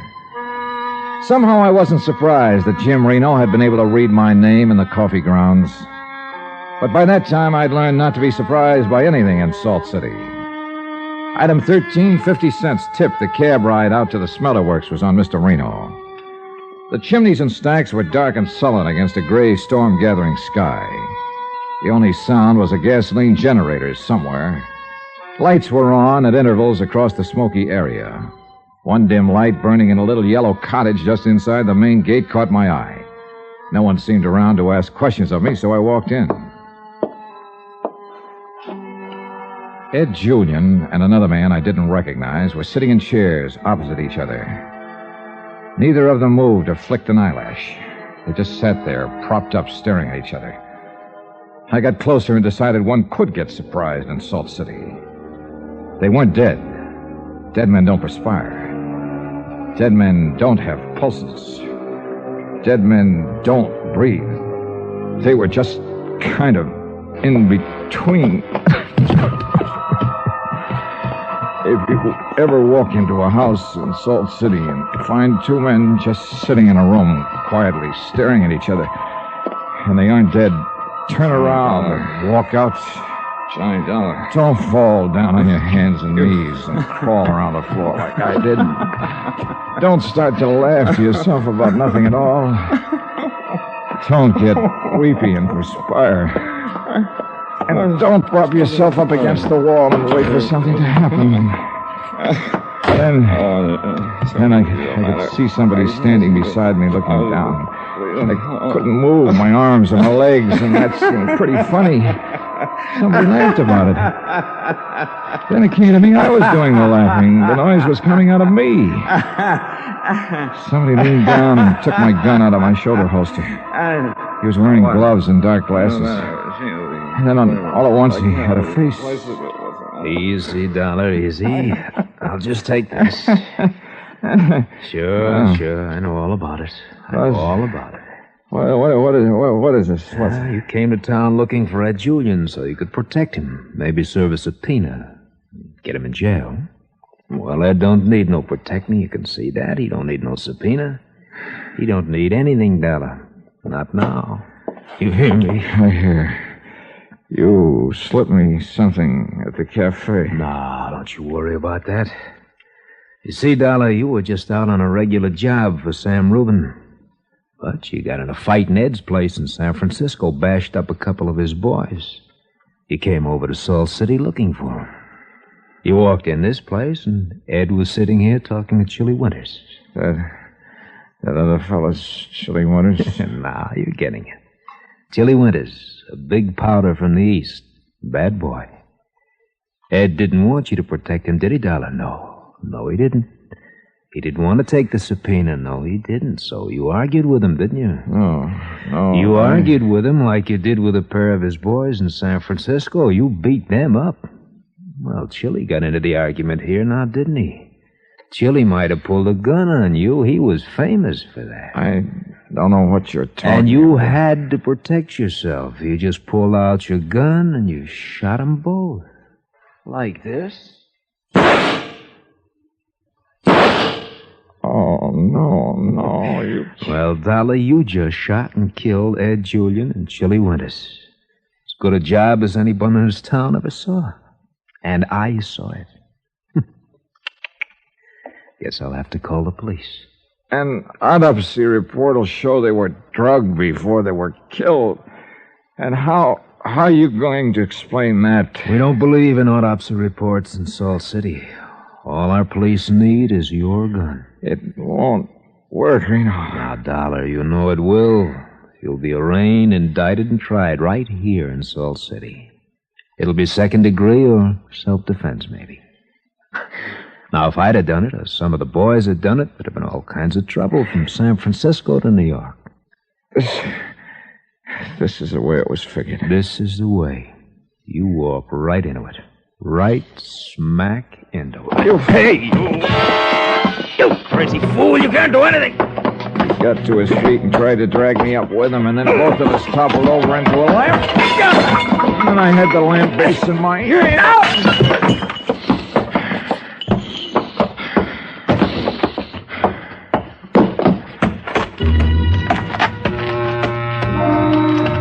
In any other place, the next move would have been to run to the nearest police station. But from what I'd heard of the brand of law and order practiced in Salt City, that wouldn't have been much help to me. Instead, I walked the 3 miles back to town, making my way over the crusted arroyos and cactus lands that seemed to surround it. My first stop, the Reno Bar and Grill. Oh, my, what happened to you? That's about the longest story in history. Anybody around? Just you and me, Johnny. My full name's Johnny Dollar. I'm an insurance investigator. I came here to see Ed Julian. I saw him shot to death. What? Now, listen to me. I saw him shot to death, along with a man named Chili Winters about half an hour ago. Jim Reno did the shooting with my gun. I better call a police... Wait, now listen to me. Remember, I came in here from the station. I made a phone call from that booth outside there. Yeah. I sat down, had some coffee, 2 cups. We talked, I remember. Do you remember putting anything in my coffee? Me? What are you talking about? Somebody did. Probably Reno when he came up. Now, look, you said something about wanting to get out of Salt City. Well, sure, but... Now's your chance. I'll get you out of here. How? You got a car? No. All right. Can you buy one for this? $3.50? I think so. Go do it. I'll wait here for you. Well, you better not wait here. My room's across the street, 2nd floor. Use the back stairway. I'll be there in a half hour. Expense account item 14, $350. One automobile, 1948 vintage. The waitress returned with it in exactly 1/2 hour. In another 10 minutes, the time it took her to pack 2 suitcases, we were on the road to San Francisco. Item 15, $18.30, gas and oil. It took us 7 hours and 20 minutes to make it. Item 17, $50. I gave the waitress the car and the money, then went back to my hotel, showered, shaved, and changed clothes, and made a phone call. Who? Johnny Dollar, Inspector. You're wanted for murder in Salt City. Police all over the state are looking for you. Yeah, I thought they might be. Inspector, I'll be glad to explain all of it, but I need some time. Come on down and explain it, and then we'll see if you can have any time. Now listen to me. I was sent to Salt City to be a patsy. Reno wanted to get rid of Ed Julian and Chili Winters. Where are you? Never mind. Well, you've got 5 minutes to get down here and turn yourself in. Otherwise, you'll go out on an APB. I got out of the hotel in about 20 seconds. A cab picked me up, and I spent item 15, $3, transportation getting to Ray Gumby's office at 8 Julian's Enterprises. No Ray Gumby. Item 16, $8, more cab fare. This time locating Ray Gumby's home address, an apartment over in Berkeley. He took a long time to answer. $1. I don't know how he ever made it with the 2 holes in his neck. He lurched forward and I caught him. Who did it, Mr. Gumby? Swifty and Luke. You met him at Ed's apartment house. Came by about an hour ago. What's it all about?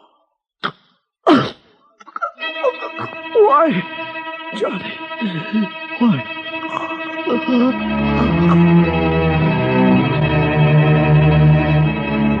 Why? It was a good question. Little Ray Gumby was a dead attorney.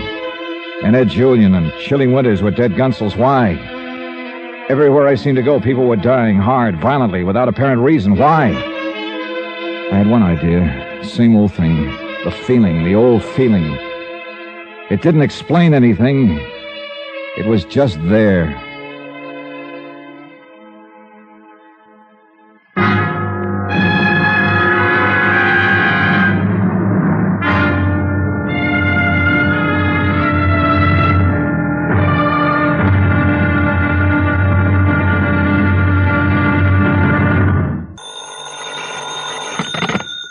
Johnny Dollar. Johnny, this is Ellie. I've been worried to death about you. You might be even more worried when the papers come out. I'm wanted for murder.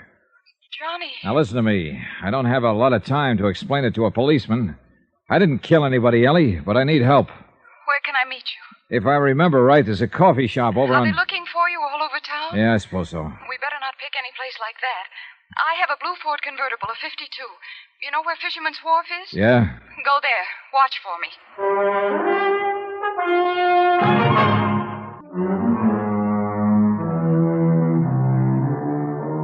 Expense account submitted by Special Investigator Johnny Dollar to Samuel Rubin and Associates, Insurance Brokers, Majestic Building, Hartford, Connecticut. The following is an accounting of expenditures during my investigation of the Salt City matter. Expense account item 19, 25 cents, car fare to Fisherman's Wharf. Standing there in the light rain, it occurred to me that 48 hours had gone by since I'd last closed my eyes. I might have been reeling a little when Eleanor Strouber showed up.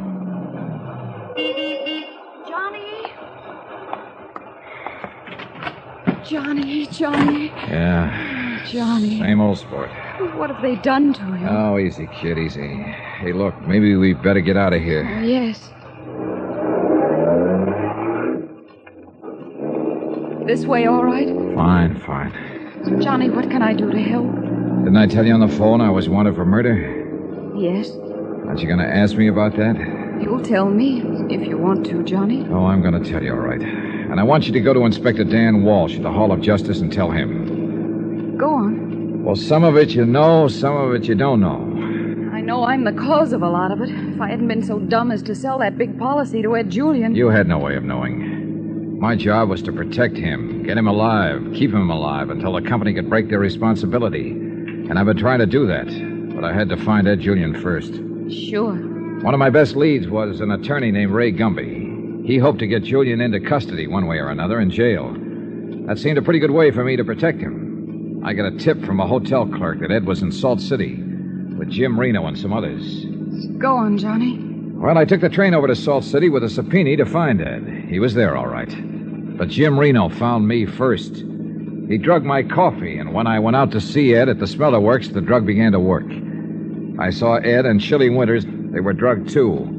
Reno came in a little while later and shot them with my gun. I got away from Reno. He was going to haul me down and let the Salt City Police charge me with murder. I think he owns the Salt City Police Force, too. I managed to get back here early this morning. I called the police and tried to explain all this here, but they wouldn't listen. I went over to see Ray Gumby. Ellie, Gumby was dying when I got there. He'd been shot twice. I don't know if the police know about him yet or not. Then I called you. Who shot Gumby? There was those two thugs I tangled with over at Ed Julian's apartment, Swifty and Luke. Only names I know them by. Reno killed Ed Julian and Chilly Winters? Yeah. Anything else? Oh, no. One place the police won't be looking for you is my office. There's a nice couch there. You need some rest. She drove me over to her office, and 10 minutes later, I was asleep. About 7 o'clock, I woke up, and for the first time in days, my head was clear. Clear enough to think of a man with a pencil-marked mustache who'd sold me information about Ed Julian being in Salt City. I found him in his rooms. Oh. Yeah, we got business. What are you... Hey, please, my lapel. You worry about them good and hard. I'm worried about the two men I saw murdered in cold blood in Salt City yesterday. I'm worried about the man who died in my arms early this morning. Most of all, I'm worried about myself. Please! Now, look. When you came to my hotel 2 days ago, you were taking a big chance about telling me where Ed Julian was. But it didn't make sense, because your kind don't take chances. What do you mean? I mean somebody paid you to look at me and tell me Julian was in Salt City. Oh, no, Mr. Dollar. Oh, Ed's wife didn't know he was there. The police didn't know he was there. No one but you. Now, once again, who paid you to tip me off that Ed Julian was in Salt City? Honestly, Mr. Dollar, I'm just a clerk there. It was just as I explained. I happened to be working the switchboard, and a call came in for Mr. Julian, and I just happened to overhear... You're lying. Please. I was in Ed Julian's apartment. His calls don't come through your switchboard downstairs. He's got a private line. Please. Now, once more. Who paid you to tell me that Ed Julian was in Salt City? No one paid me. Who was it? He'll kill me if... Please, Mr. Dollar, he'll kill me. Who is it? Mr. Julian himself. What? Honestly, it was Mr. Julian. Before he left town 2 nights ago, he told Mr. Swift and Mr. Luke, all of us, to make it difficult for you. And then he sent me a special delivery letter with $50 in it and told me to go to you and tell you he was in Salt City. Okay, relax. What? I don't want you to make a move. I just want you to stay where you are for the next half hour. Clear? Expense account item 20 cents phone call to Eleanor Strober. Johnny, are you all right? I'm getting better every minute. Did you talk to the police? Yes. They want to see you very badly. I'll go to see them as soon as I clear up some other business. Johnny, be careful. Don't worry about me. Did you tell them about Ray Gumby? Yes. They found his body. You have an awful lot of explaining to do. Now, look, I got another pickup for them. What? Not a body, just a hotel clerk. He's in his room at 412 Turk Street. I think he'll be out cold for another 10 minutes. I just conked him. Well... Phone the police and tell them to send somebody out to pick him up. He's part of my story, and he'll tell it. But, Johnny... And tell him to be sure and pick up Swift and Luke for Gumby's killing. Got all that? I think so. See you later. Johnny, be careful.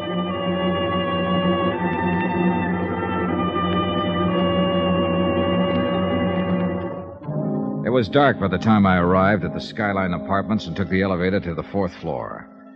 The place looked quiet and deserted. It was, for the most part, except for Lorraine Julian. She looked about the same, tired, sad. Johnny Dollar. Isn't that your name? Yeah. What are you doing here? Didn't you ever expect to see me again? No. You better go. Wait. You shouldn't be in here. Ed walk in, Ed isn't going to walk in, Mrs. Julian. What do you mean? I dropped by to tell you you've been double-crossed. Where's Ed? Chili Winters was gunned in Salt City. Ed Julian was shot to death, too. You're lying. I saw it happen, Mrs. Julian. Oh, it's some kind of a trick. It isn't so, not Ed. You haven't seen the papers or listened to the radio, then. They all have the story by now. It is true. Yeah, all of it. Ed told you to keep me guessing when I came around looking for him, right? Yeah, sure.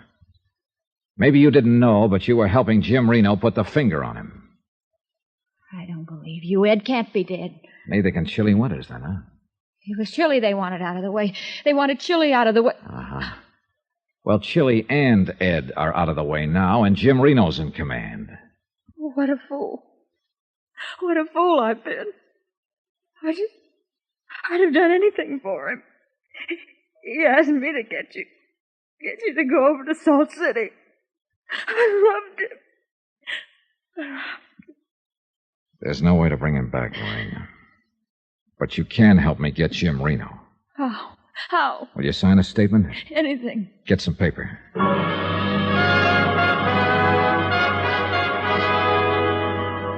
I wrote it while she sat there and helped me fill in the details.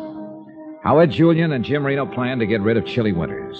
How Ed Julian took Chili over to Salt City with him. How before he left he knew that Ray Gumby had a subpoena out for him and that I, if tipped off, would eventually wind up in Salt City and be a patsy for the killing of Chili Winters.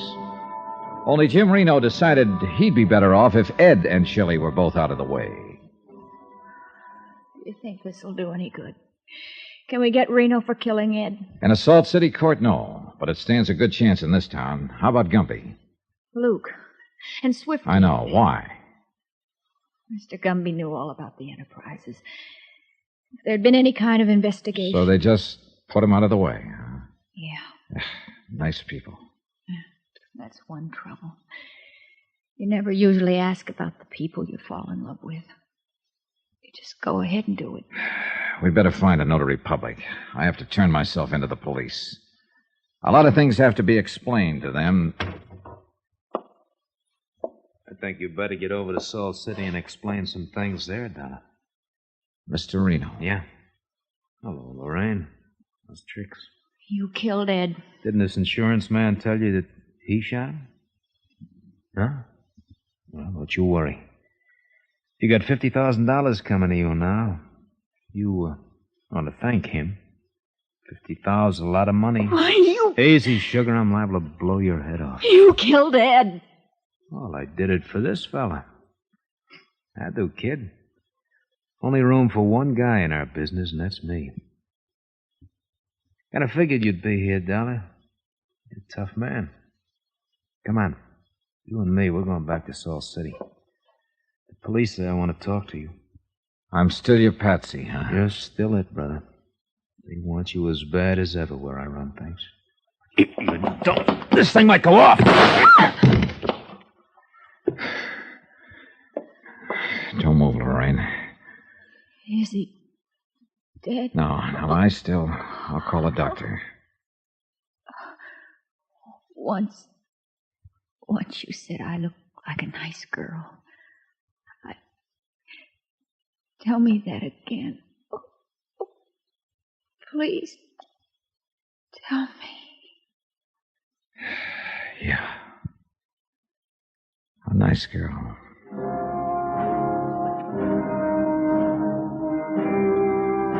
Expense account, item 21, $1,000, legal fees. To get a lawyer to explain formally what had happened. Item 22, $130, room and board. 23, $135, plane fare to Hartford, and, Johnny? Bye, Johnny. Bye, Ellie. The next time I sell an insurance policy, I'm going to ask for character recommendations. Then I won't get a nice fellow like you and...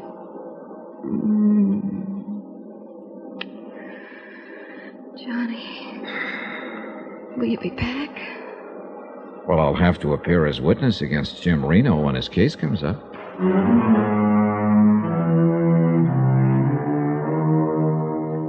Item 24, $2, 2 drinks. Yep, for Eleanor and me. Expense account total, $3,262. Remarks, none. Yours truly, Johnny Dollar.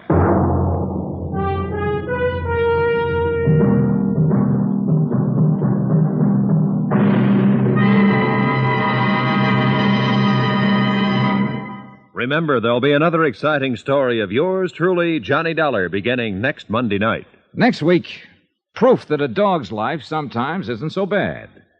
A case that starts out like a lark, just one big joke, but isn't funny for long. Join us, won't you? Yours truly, Johnny Dollar.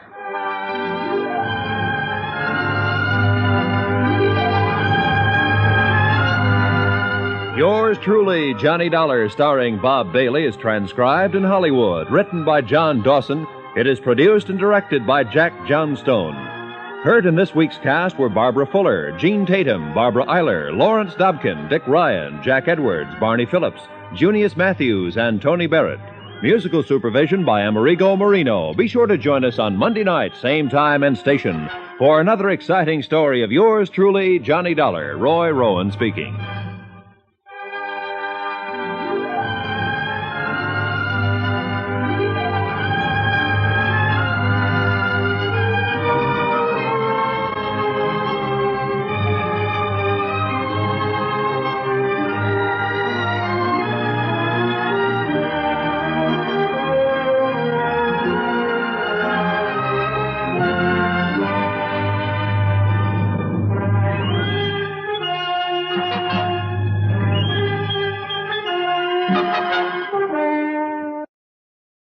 Welcome back. Well, the scene where Johnny passes out. Pretty intense, and I like how he does it. As he's basically just before he's set up for the killing of Ed Julian. This is an episode that really does deviate a bit from the main source material.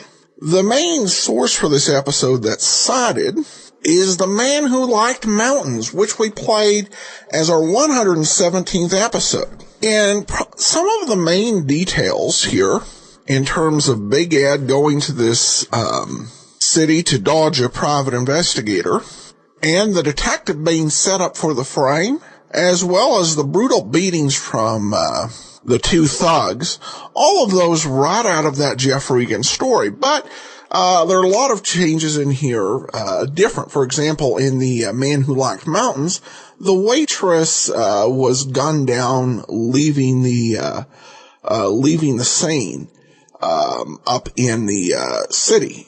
Here, obviously she lives, so a little less gratuitous death. There may also be another program that E. Jack Newman, who wrote these under a pseudonym, may be combining in here, because there's probably quite a few of his radio programs that we just don't have in circulation.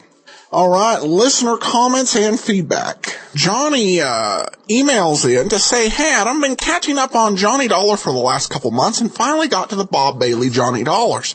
I have to say I haven't been as thrilled with them as I'd hoped, and I think I figured out the reason why.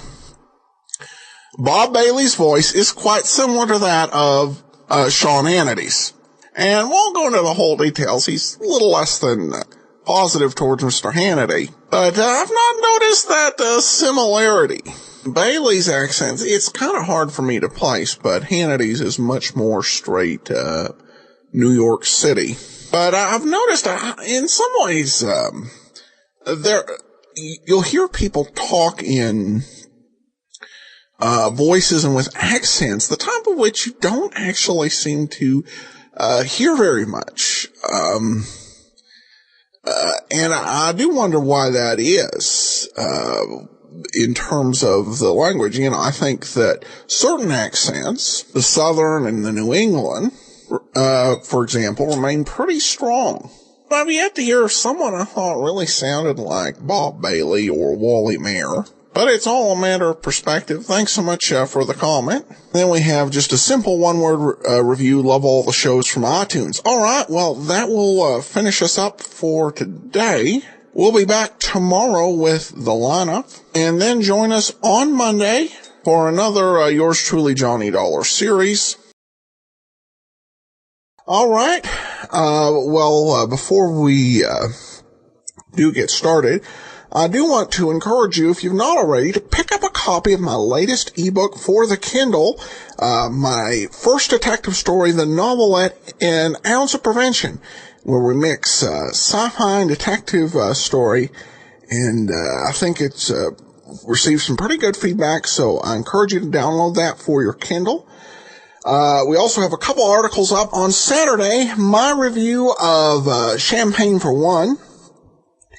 And then on Sunday, I'll be writing my take on the telefilm version of Death on the Nile. I am thinking about cutting back to one article a week so I can focus a little bit more on the sequel to All I Needed to Know I Learned from Columbo, All I Needed to Know I Learned from Dragnet. But we'll continue to think about that.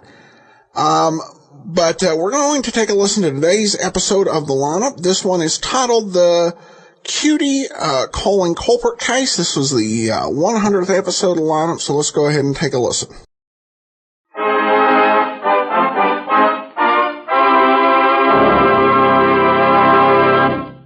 Wrigley's Spearmint Chewing Gum refreshes you. Wrigley's Spearmint Chewing Gum gives you real chewing enjoyment. Yes, for chewing enjoyment plus refreshment, it's Wrigley's Spearmint Chewing Gum. The lively, delicious flavor of Wrigley's Spearmint cools your mouth, helps keep your throat moist, and gives you a nice little lift. The good, smooth chewing of Wrigley's Spearmint helps keep you feeling fresh and alert, adds enjoyment to whatever you're doing.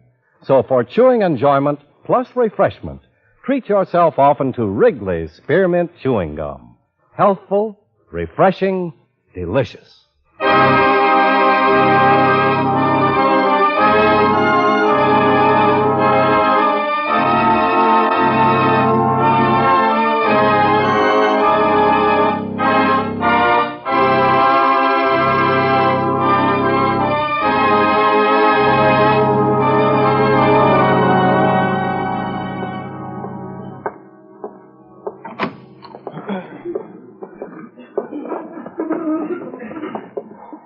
There? Yeah? Here's Mrs. Kramer. Oh, how are you, Miss Kramer? Oh, better, thanks. Good as new. Can you see the stage from here all right? Oh, this will be fine. I'll be upstairs, Ben. Yeah. Night, Mrs. Kramer. Oh, good night. His name's Quine, isn't it? That's right. You know, when he came out the house tonight to pick me up, he was so nice. I can't think of him as a police officer somehow. Oh, dear, that wasn't the proper thing to say, was it? Well, surely. Don't worry about it. We've had 2 other cases like yours this week, Mrs. Kramer. At least something like yours. The other 2 women just had the phone call, though. Well, they were lucky. Wish that's all I had. You're the only one who's actually seen him. I'll know him again if I see him, too. I'll tell you that much right now. Oh. What? Why, that's the officer I met before, isn't it? Yes, that's Sergeant Carger. Oh, yes, Sergeant Carter. May I have your attention, please? You people out there on the other side of the wire in the audience room, may I have your attention, please? Thank you. My name is Carter, Sergeant Pete Carter. I'll explain the lineup to you. Each of the suspects you will see will be numbered. I'll call off a number, their name, and charge. If you have any questions or identifications, please remember the number assigned to the prisoner as I call his name. At the end of each line, when I ask for questions or identifications, call out the number. If you're sure or not too sure of the suspect, have him held. The questions I ask these suspects are merely to get a natural tone of voice, so do not pay too much attention to their answers, as they often lie. All right, bring on the line. Come on, boys, over to the end of the stage. Spread out and stand facing the screen. Hands at your sides, look straight ahead.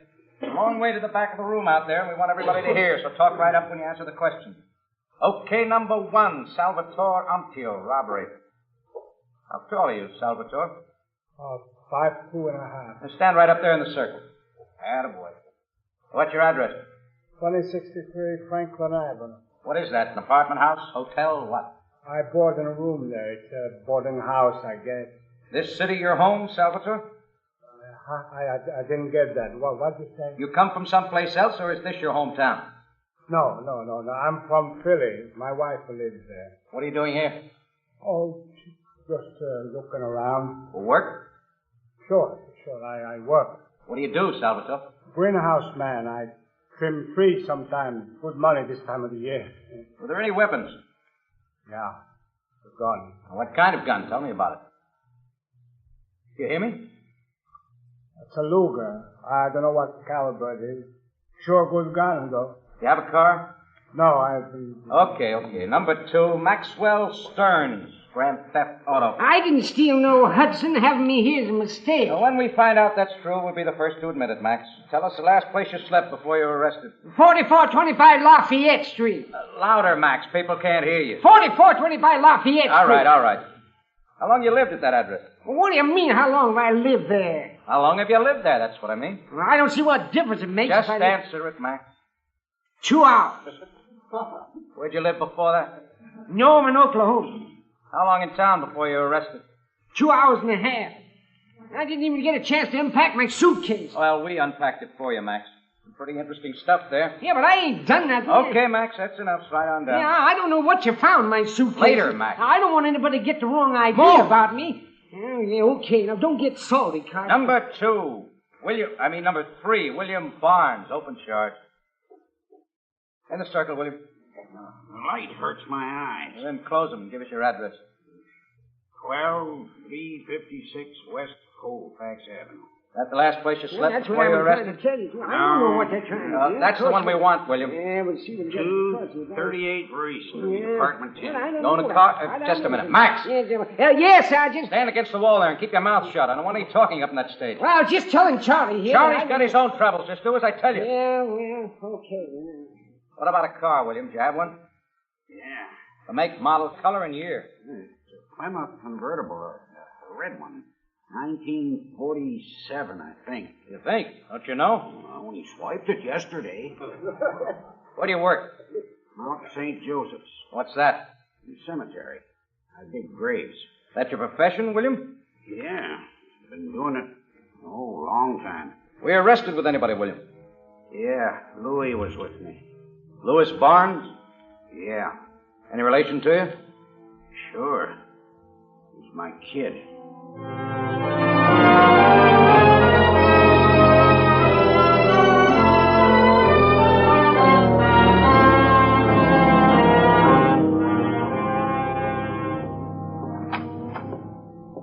Oh, I was just looking for you, Ben. Mrs. Kramer spot anybody? No luck. Yeah, these came up from the stats office. R&I has some other things. MO's about the same on all of them. Hmm. Guy calls up, won't give his name, asks the girl to meet him, uses a lot of vile language, threatens her. Descriptions aren't too close. No, it was pretty dark. She could be wrong. You find out Mrs. Desmond's maiden name? Yeah, Rachel Ballinger. I checked it with Ruth Forbes. They never heard of each other. Neither one of them known as Kramer. Mrs. Desmond worked out of the Prentice Agency on 16th Street, and Ruth Forbes handled by an outfit called the Fairview. He sure likes models. Oh, who doesn't? Yeah. This bird's having a lot of fun, and we aren't even close to him yet. Better cover all the agencies that handle these girls and tell them what's up. Right. Oh, I'll take those. Oh, sure. I'll have Mrs. Kramer look at him anyhow. Is she still here? In my office. When Pete comes up, shoo him up. Yeah.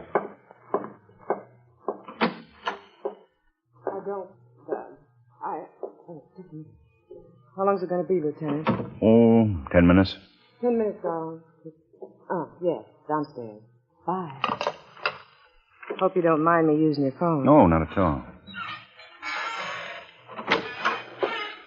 Hi. Hi, Pete. Remember Mrs. Kramer? Oh, sure do. How are you? Hello, Sergeant. I remembered where I saw that picture. Oh? Calendar, year before last. Knew I'd seen you before the other day. Well, I'll be. Still working at that? I mean, posing for calendars? Well, I'm still a photographer's model when I get a call. I played those voice recordings back from Mrs. Kramer, Pete. She didn't recognize any of them. Oh, I wish I could be more help. I know I'd recognize his voice again, the same as I recognize his face. Oh, what an awful person. Just awful. Well, we're glad he didn't do any worse than he did. Oh, I guess I screamed so much and made so much noise he was afraid he'd be caught right there. I've been modeling off and on ever since I was 16. Lord knows I've had my share of wolf calls and cranks and smart boys. But when I got that phone call, I thought it was just another one. Although the language he used was pretty raw. Well, tell me, Miss Kramer, have you thought of any possible way he could have gotten your phone number? I just don't know. I really don't. The agency wouldn't give it out. They're very strict about things like that. They have to be. Yeah, sure. I can still hear him saying, "You're a pretty good-looking girl, aren't you?" That seems to be his opening remark every time. Said the same thing to the other two. And did he have that awful music playing in the background? Yeah, right down the line.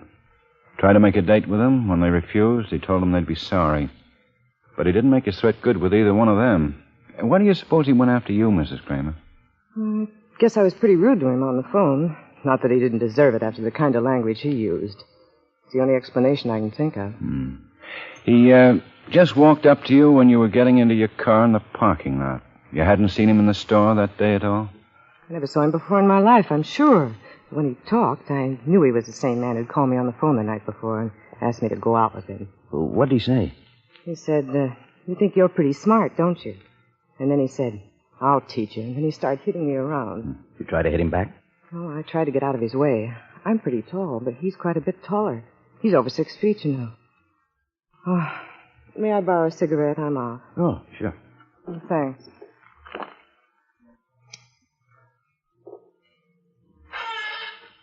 Oh, thank you. Sure. Now, it's possible, but a little out of line in a case like this to think that you've never met or seen him before anywhere. Well, I'm almost positive. I can't say for sure because I meet so many people all the time. But his face was entirely unfamiliar to me, and his voice, too, of course. Tall, dark, thin, about 160. Oh, and very nicely dressed. Kind of conservative. You've been married how long, Mrs. Kramer? About 4 years this July. And what does Mr. Kramer do? Well, Doug travels for Consolidated Engineers. He's an engineer? Oh, no, he's an attorney. I have to ask a personal question here, Mrs. Kramer. Understand it's strictly to get an idea about this thing, and I'd appreciate an answer. Since you've been married, have you gone out with men other than your husband? I mean, in a business way, something like that. Why do you ask me a question like that? Well, just trying to pin down the reason this man called you and asked you to go out, and was apparently so incensed when you refused him that he attacked you in the parking lot. Is there an ashtray? Oh. Here. The others are married, aren't they? Mrs. Desmond's been divorced for 3 years. Ruth Forbes is single, works as an airline hostess now. Understand, we don't want to pry into your personal Doug life. knows when I go out with someone else. He knows it's sometimes necessary when a buyer comes into town. I see. Well, thank you for answering. Have you ever seen this man? No. How about this one? No, I don't think so. Well, take your time. No. Well, I just don't know. If he had a hat on, I guess not. But you aren't sure. Well, no, I guess I'm not. Okay. How about this man? No, definitely no. Okay. Pete, let's pick up this one and see what he has to say, huh? Yeah. Oh, what is it, Quine? Mr. Kramer's downstairs. Oh. Well, that's about all, Mrs. Kramer. We may want to talk to you again in case we come up with something. Oh, well, I had my phone number changed. It's 40239 now. Mm-hmm. Same exchange? Yes, Tabor. Tabor, 40239. Okay. If you don't mind, we're going to put a man with you and your family for the next few days to keep an eye on things till we get this cleared up. Oh. Well, we hardly think you'll come back and try to get at you again, but we don't want to take any chances either. And we don't want you to be frightened by any policemen you see loitering about. I see. Well, goodbye then. Oh, I sure hope you get him. Well, so do we. Thanks for all your trouble. Goodbye, Mr. Kramer.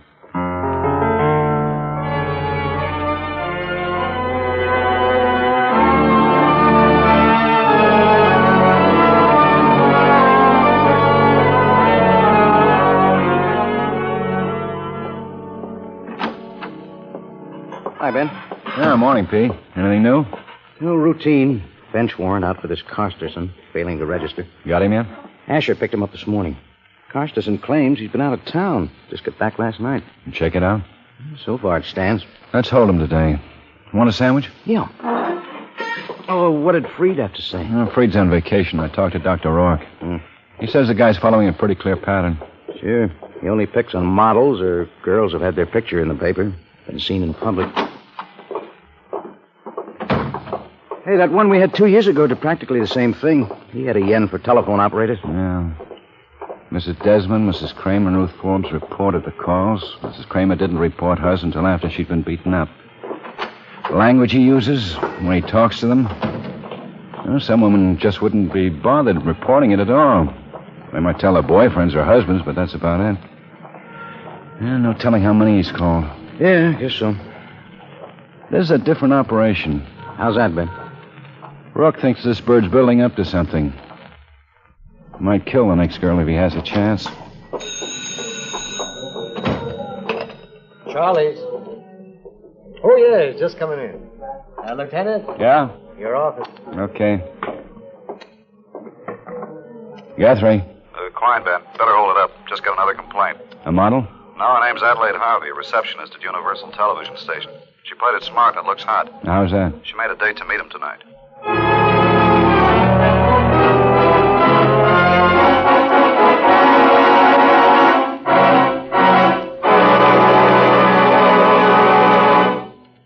Friends, wherever you are, whatever you're doing, you'll enjoy chewing Wrigley's Spearmint Gum. Chew Wrigley's Spearmint while you're working. The lively, full-bodied flavor of Wrigley's Spearmint gives you a refreshing little lift. The smooth, pleasant chewing of Wrigley's Spearmint Gum helps keep you feeling relaxed and satisfied. Makes your job seem easier. Chew Wrigley's Spearmint Gum in your home, when you're out walking or driving, when you're enjoying outdoor sports and other activities. Wrigley's Spearmint Gum tastes good anytime, and the natural chewing aids digestion and helps keep your teeth bright and attractive. Yes, wherever you are, whatever you're doing, you'll enjoy chewing Wrigley's Spearmint Chewing Gum. Healthful, refreshing, delicious. Now, back to the lineup.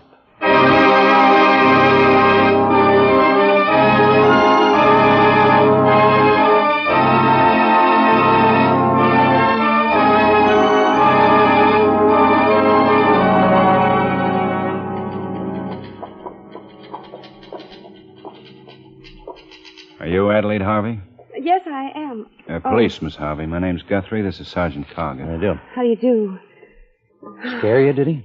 Well, not so much when I was talking to him on the phone, but now, after I've had a chance to think it over, gosh.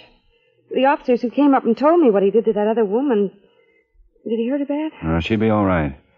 We'd just like to get a few things straight, Miss Harvey. Oh, sure. Terrible, terrible things he said to me. I told the officers everything I could remember. Yeah, we have their report, Miss Harvey. Just want to follow up on it a little. We'd like to get this bird. And anything you can say or tell us about him is going to help us. I'm still a little shaky, I guess. Might seem funny to you. No, not at all. I mean, I know he can't hurt me talking on the phone, but... Well, I don't know. Well, tell me, do you think you'd be able to recognize his voice again if you heard it? Well, I think I would. I don't know. Sort of odd, you know. Mm-hmm. When the call came in, at first I thought it was one of the boys downstairs kidding me or something. You know, he talked nice at first. When I asked him who it was, he wouldn't say. He just sort of brushed me off and said he'd see me around and he'd like to take me out. I said I'd have to know who he was. We talked, you know. Did he mention any names of people that you might know? Oh, no, I knew it wasn't anyone. I mean, one of the boys downstairs or something when he started to insist on seeing me tonight. That's when I remembered reading about the other phone calls in the paper. Mm-hmm. So I told him I'd see him. He'd almost made me sick, the things he was saying and all. Yeah. There was music in the background? Yeah, weird things. What kind of a But man you would... could hear him plainly? Not all the time. Music was sort of echoey and scratchy.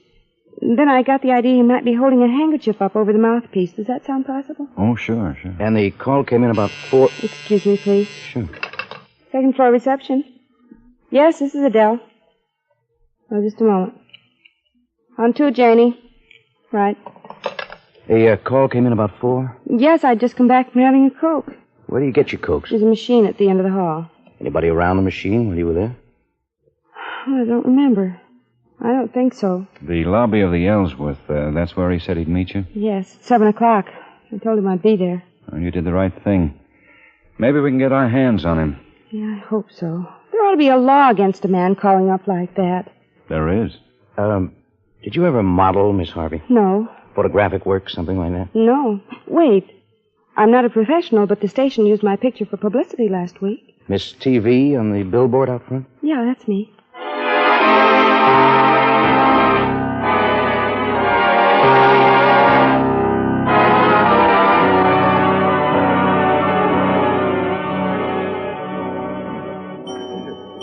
Give me a hand. Miss Harvey, this is Sergeant Quine. Sergeant Quine will be sitting in that chair. Next to the palm? Yeah, and I'll be in the chair right in back of you. I don't know. Anybody who comes up to you, we'll pick up. Well, I suppose I have to go through with it now. All right, Gosh. Quine, you can go ahead. You think he'll show up? Well, we hope he will.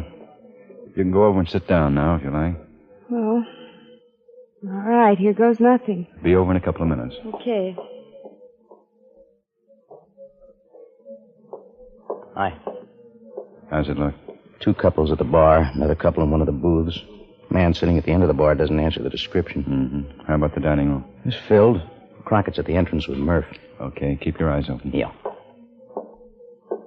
Hey. What? Lend me a paper. Huh? Oh, sure. Thanks. It's after 7. Guess I better get over there. Yeah.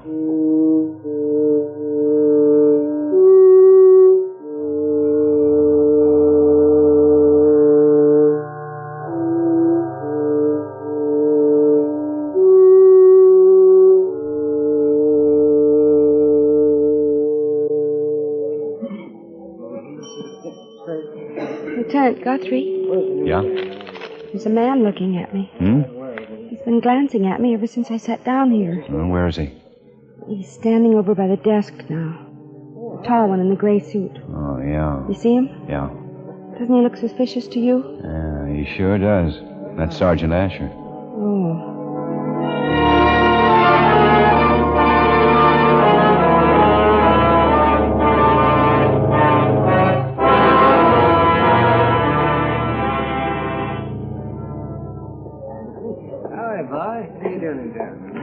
What do you think, Ben? 8:30. Looks like we struck out. Yeah, he'd be here by now if he was going to be here. You'd think. Maybe he got scared. His kind usually do, don't they? They say. Okay, Miss Harvey. I guess he didn't want to see me so bad at that, huh? Yeah. All through for the night? Mm-hmm. Sergeant Quine will take you home. Fine, I'll send someone out later. Okay. You ready, miss? I'm tired. Yeah, I'll bet. Well, Ben? Hold it. Pete's signaling. Oh, yeah. Ben. Black Buick Cedarnet, 41, circle the block 3 times. Man driving. Plenty of parking space out front? Yeah, guy looks possible. Know anybody who owns a car like that? Buick Cedarnet? 41. I don't know. Come on. Should be coming around. Now, let's take a chance outside. Yeah.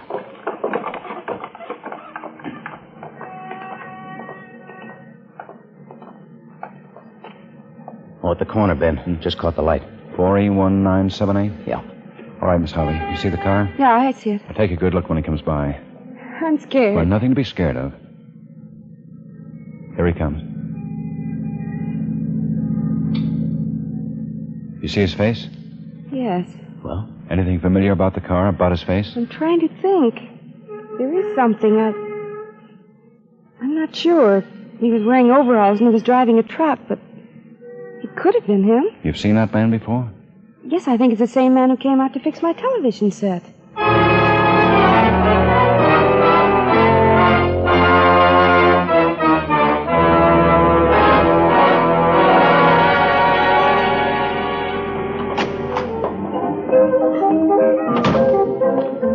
I'll be with you in just a minute. Okay. Sorry to keep you waiting. I got a job there I have to get out before I close tonight. Well, pretty busy, are you? Yeah, more than I can handle. What can I do for you, gentlemen? Your name Victor Knight? Yeah, sure. We're police officers, Victor. I'd like to ask you a couple of questions. Well, sure.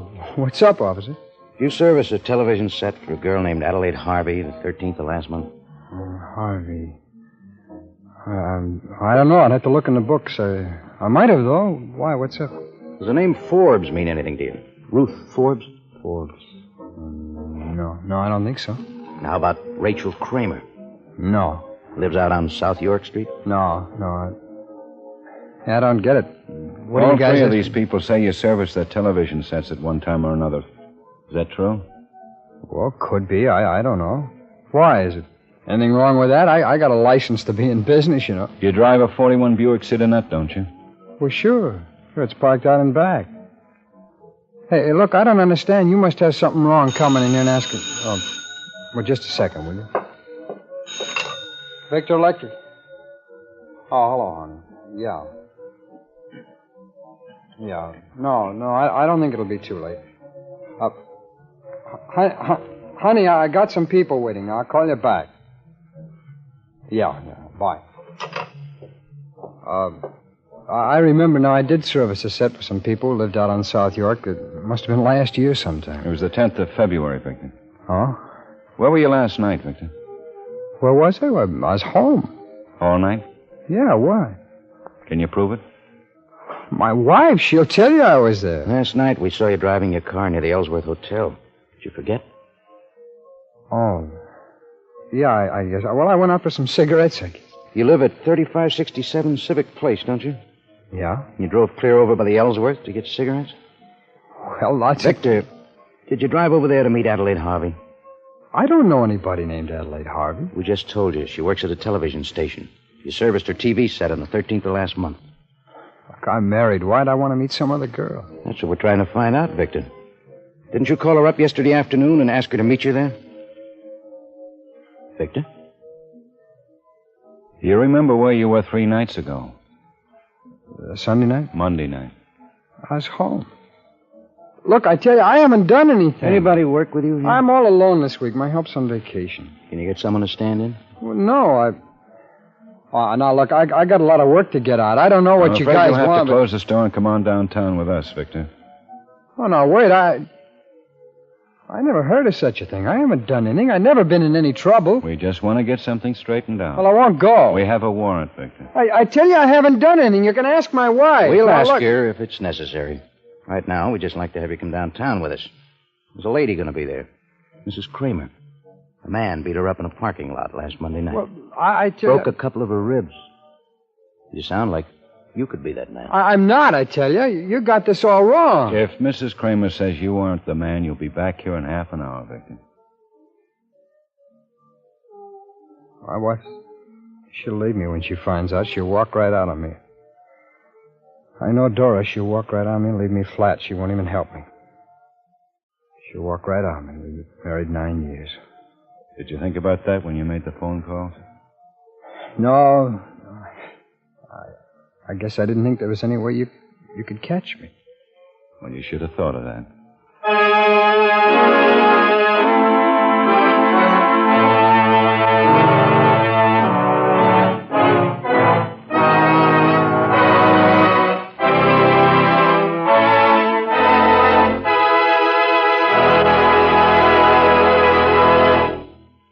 Remember, friends, Wrigley's Spearmint Chewing Gum refreshes you.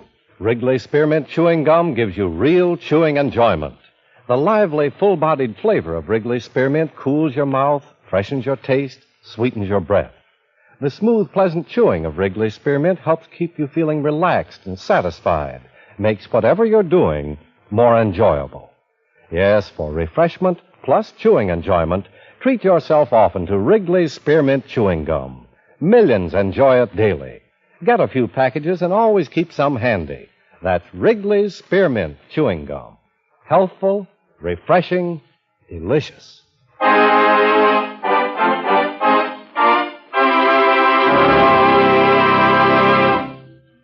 The lineup. For before you pass the innocent, the vagrant, the thief, the murderer. Listen again next week when the makers of Wrigley's Spearmint Chewing Gum again bring you The Lineup. May I have your attention, please? You people out there on the other side of the wire in the audience room, may I have your attention, please? Thank you.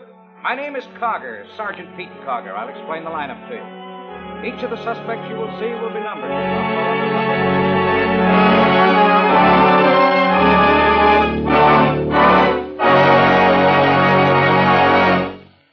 The Lineup, starring Bill Johnstone as Lieutenant Ben Guthrie with Jack Moyles as Sergeant Pete Cogger, was written by E. Jack Newman with music by Eddie Dunstetter. Featured in tonight's cast were Hy Everback, Joyce Manners, Jay Novello, Howard McNear, Joe Duval, Virginia Gregg, and Stacey Harris. The Lineup was transcribed in Hollywood by Jaime Del Valle.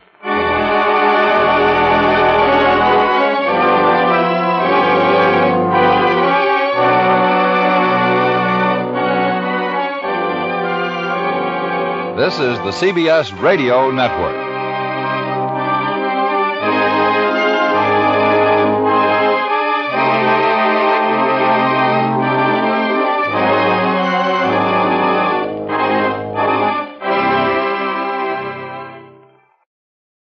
Welcome back. This episode dealt with kind of a rare topic during the golden age of entertainment. The only time I can remember this being dealt with was on television, the series Decoy, which of course starred Beverly Garland as a policewoman. Did have an episode on this topic, but that show tended to focus on some police situations that were considered, I guess, to be more of interest to women. I think they did a good job on this. The big thing that they really suggest in this episode is that it's not, these sort of calls are not something to be just ignored. And that really, the fact that there were women who just, and I think for understandable reasons, really just wanted to move on from this whole unpleasant mess. And so it didn't get reported to the police. And that presented some challenges to the police in establishing patterns as to who to help them figure out who might have done this thing. And I think that was brought home in this episode, and that this can definitely head in towards more serious crimes, which is why it's important to report it and to investigate it. In this case, even though they hadn't had a ton of cooperation, they were able to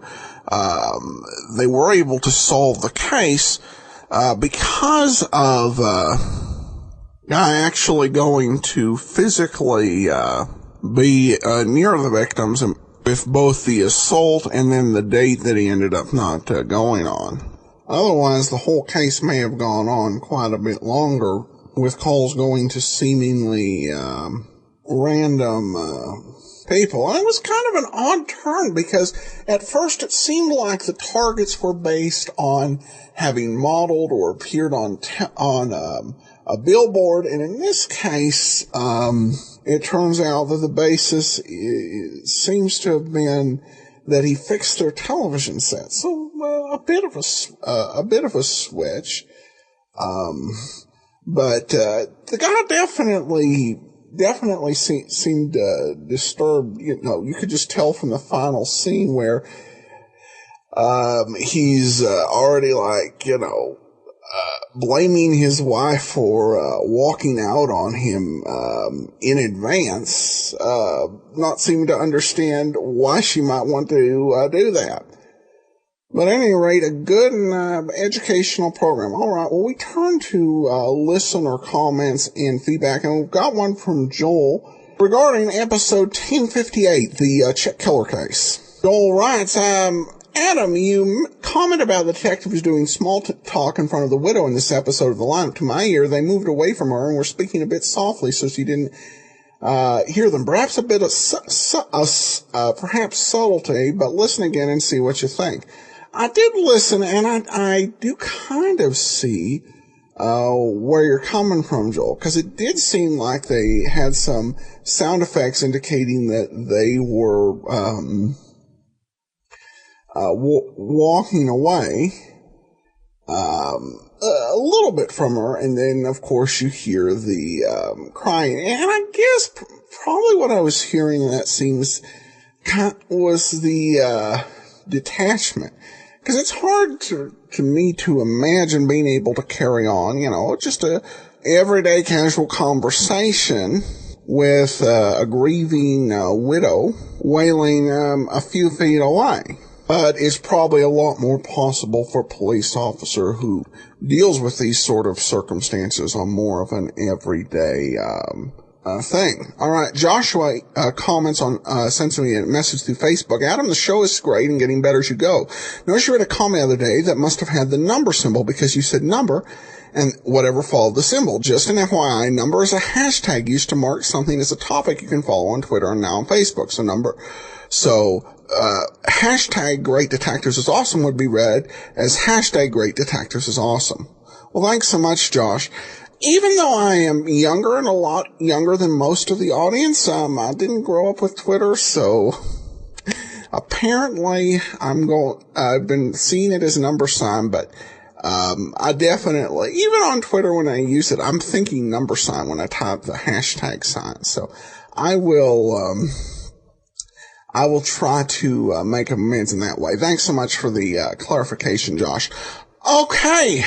Well, also, before we go, I want to let you know about our movie tomorrow. The movie is going to be The Ninth Guest. It's a 1934 mystery film, and it bears some resemblance to 10 Little Indians, which was made into the movie, and then there were none. Though I believe this one actually predated it, and it's a decent for a B movie in 1934. Probably not for younger kids. There are a few kind of scary parts in it, but other than that, it should be an interesting viewing. So tomorrow on Video Theater, be sure and watch for The Ninth Guest, and we will be back on Monday with yours truly, Johnny Dollar. Saturday will be time from the lineup. In the meantime, send your comments to box13, greatdetectives.net. Follow us on Twitter, Radio Detectives, and become one of our friends on Facebook, facebook.com/Radio Detectives. From Boise, Idaho, this is your host, Adam Graham, son and all.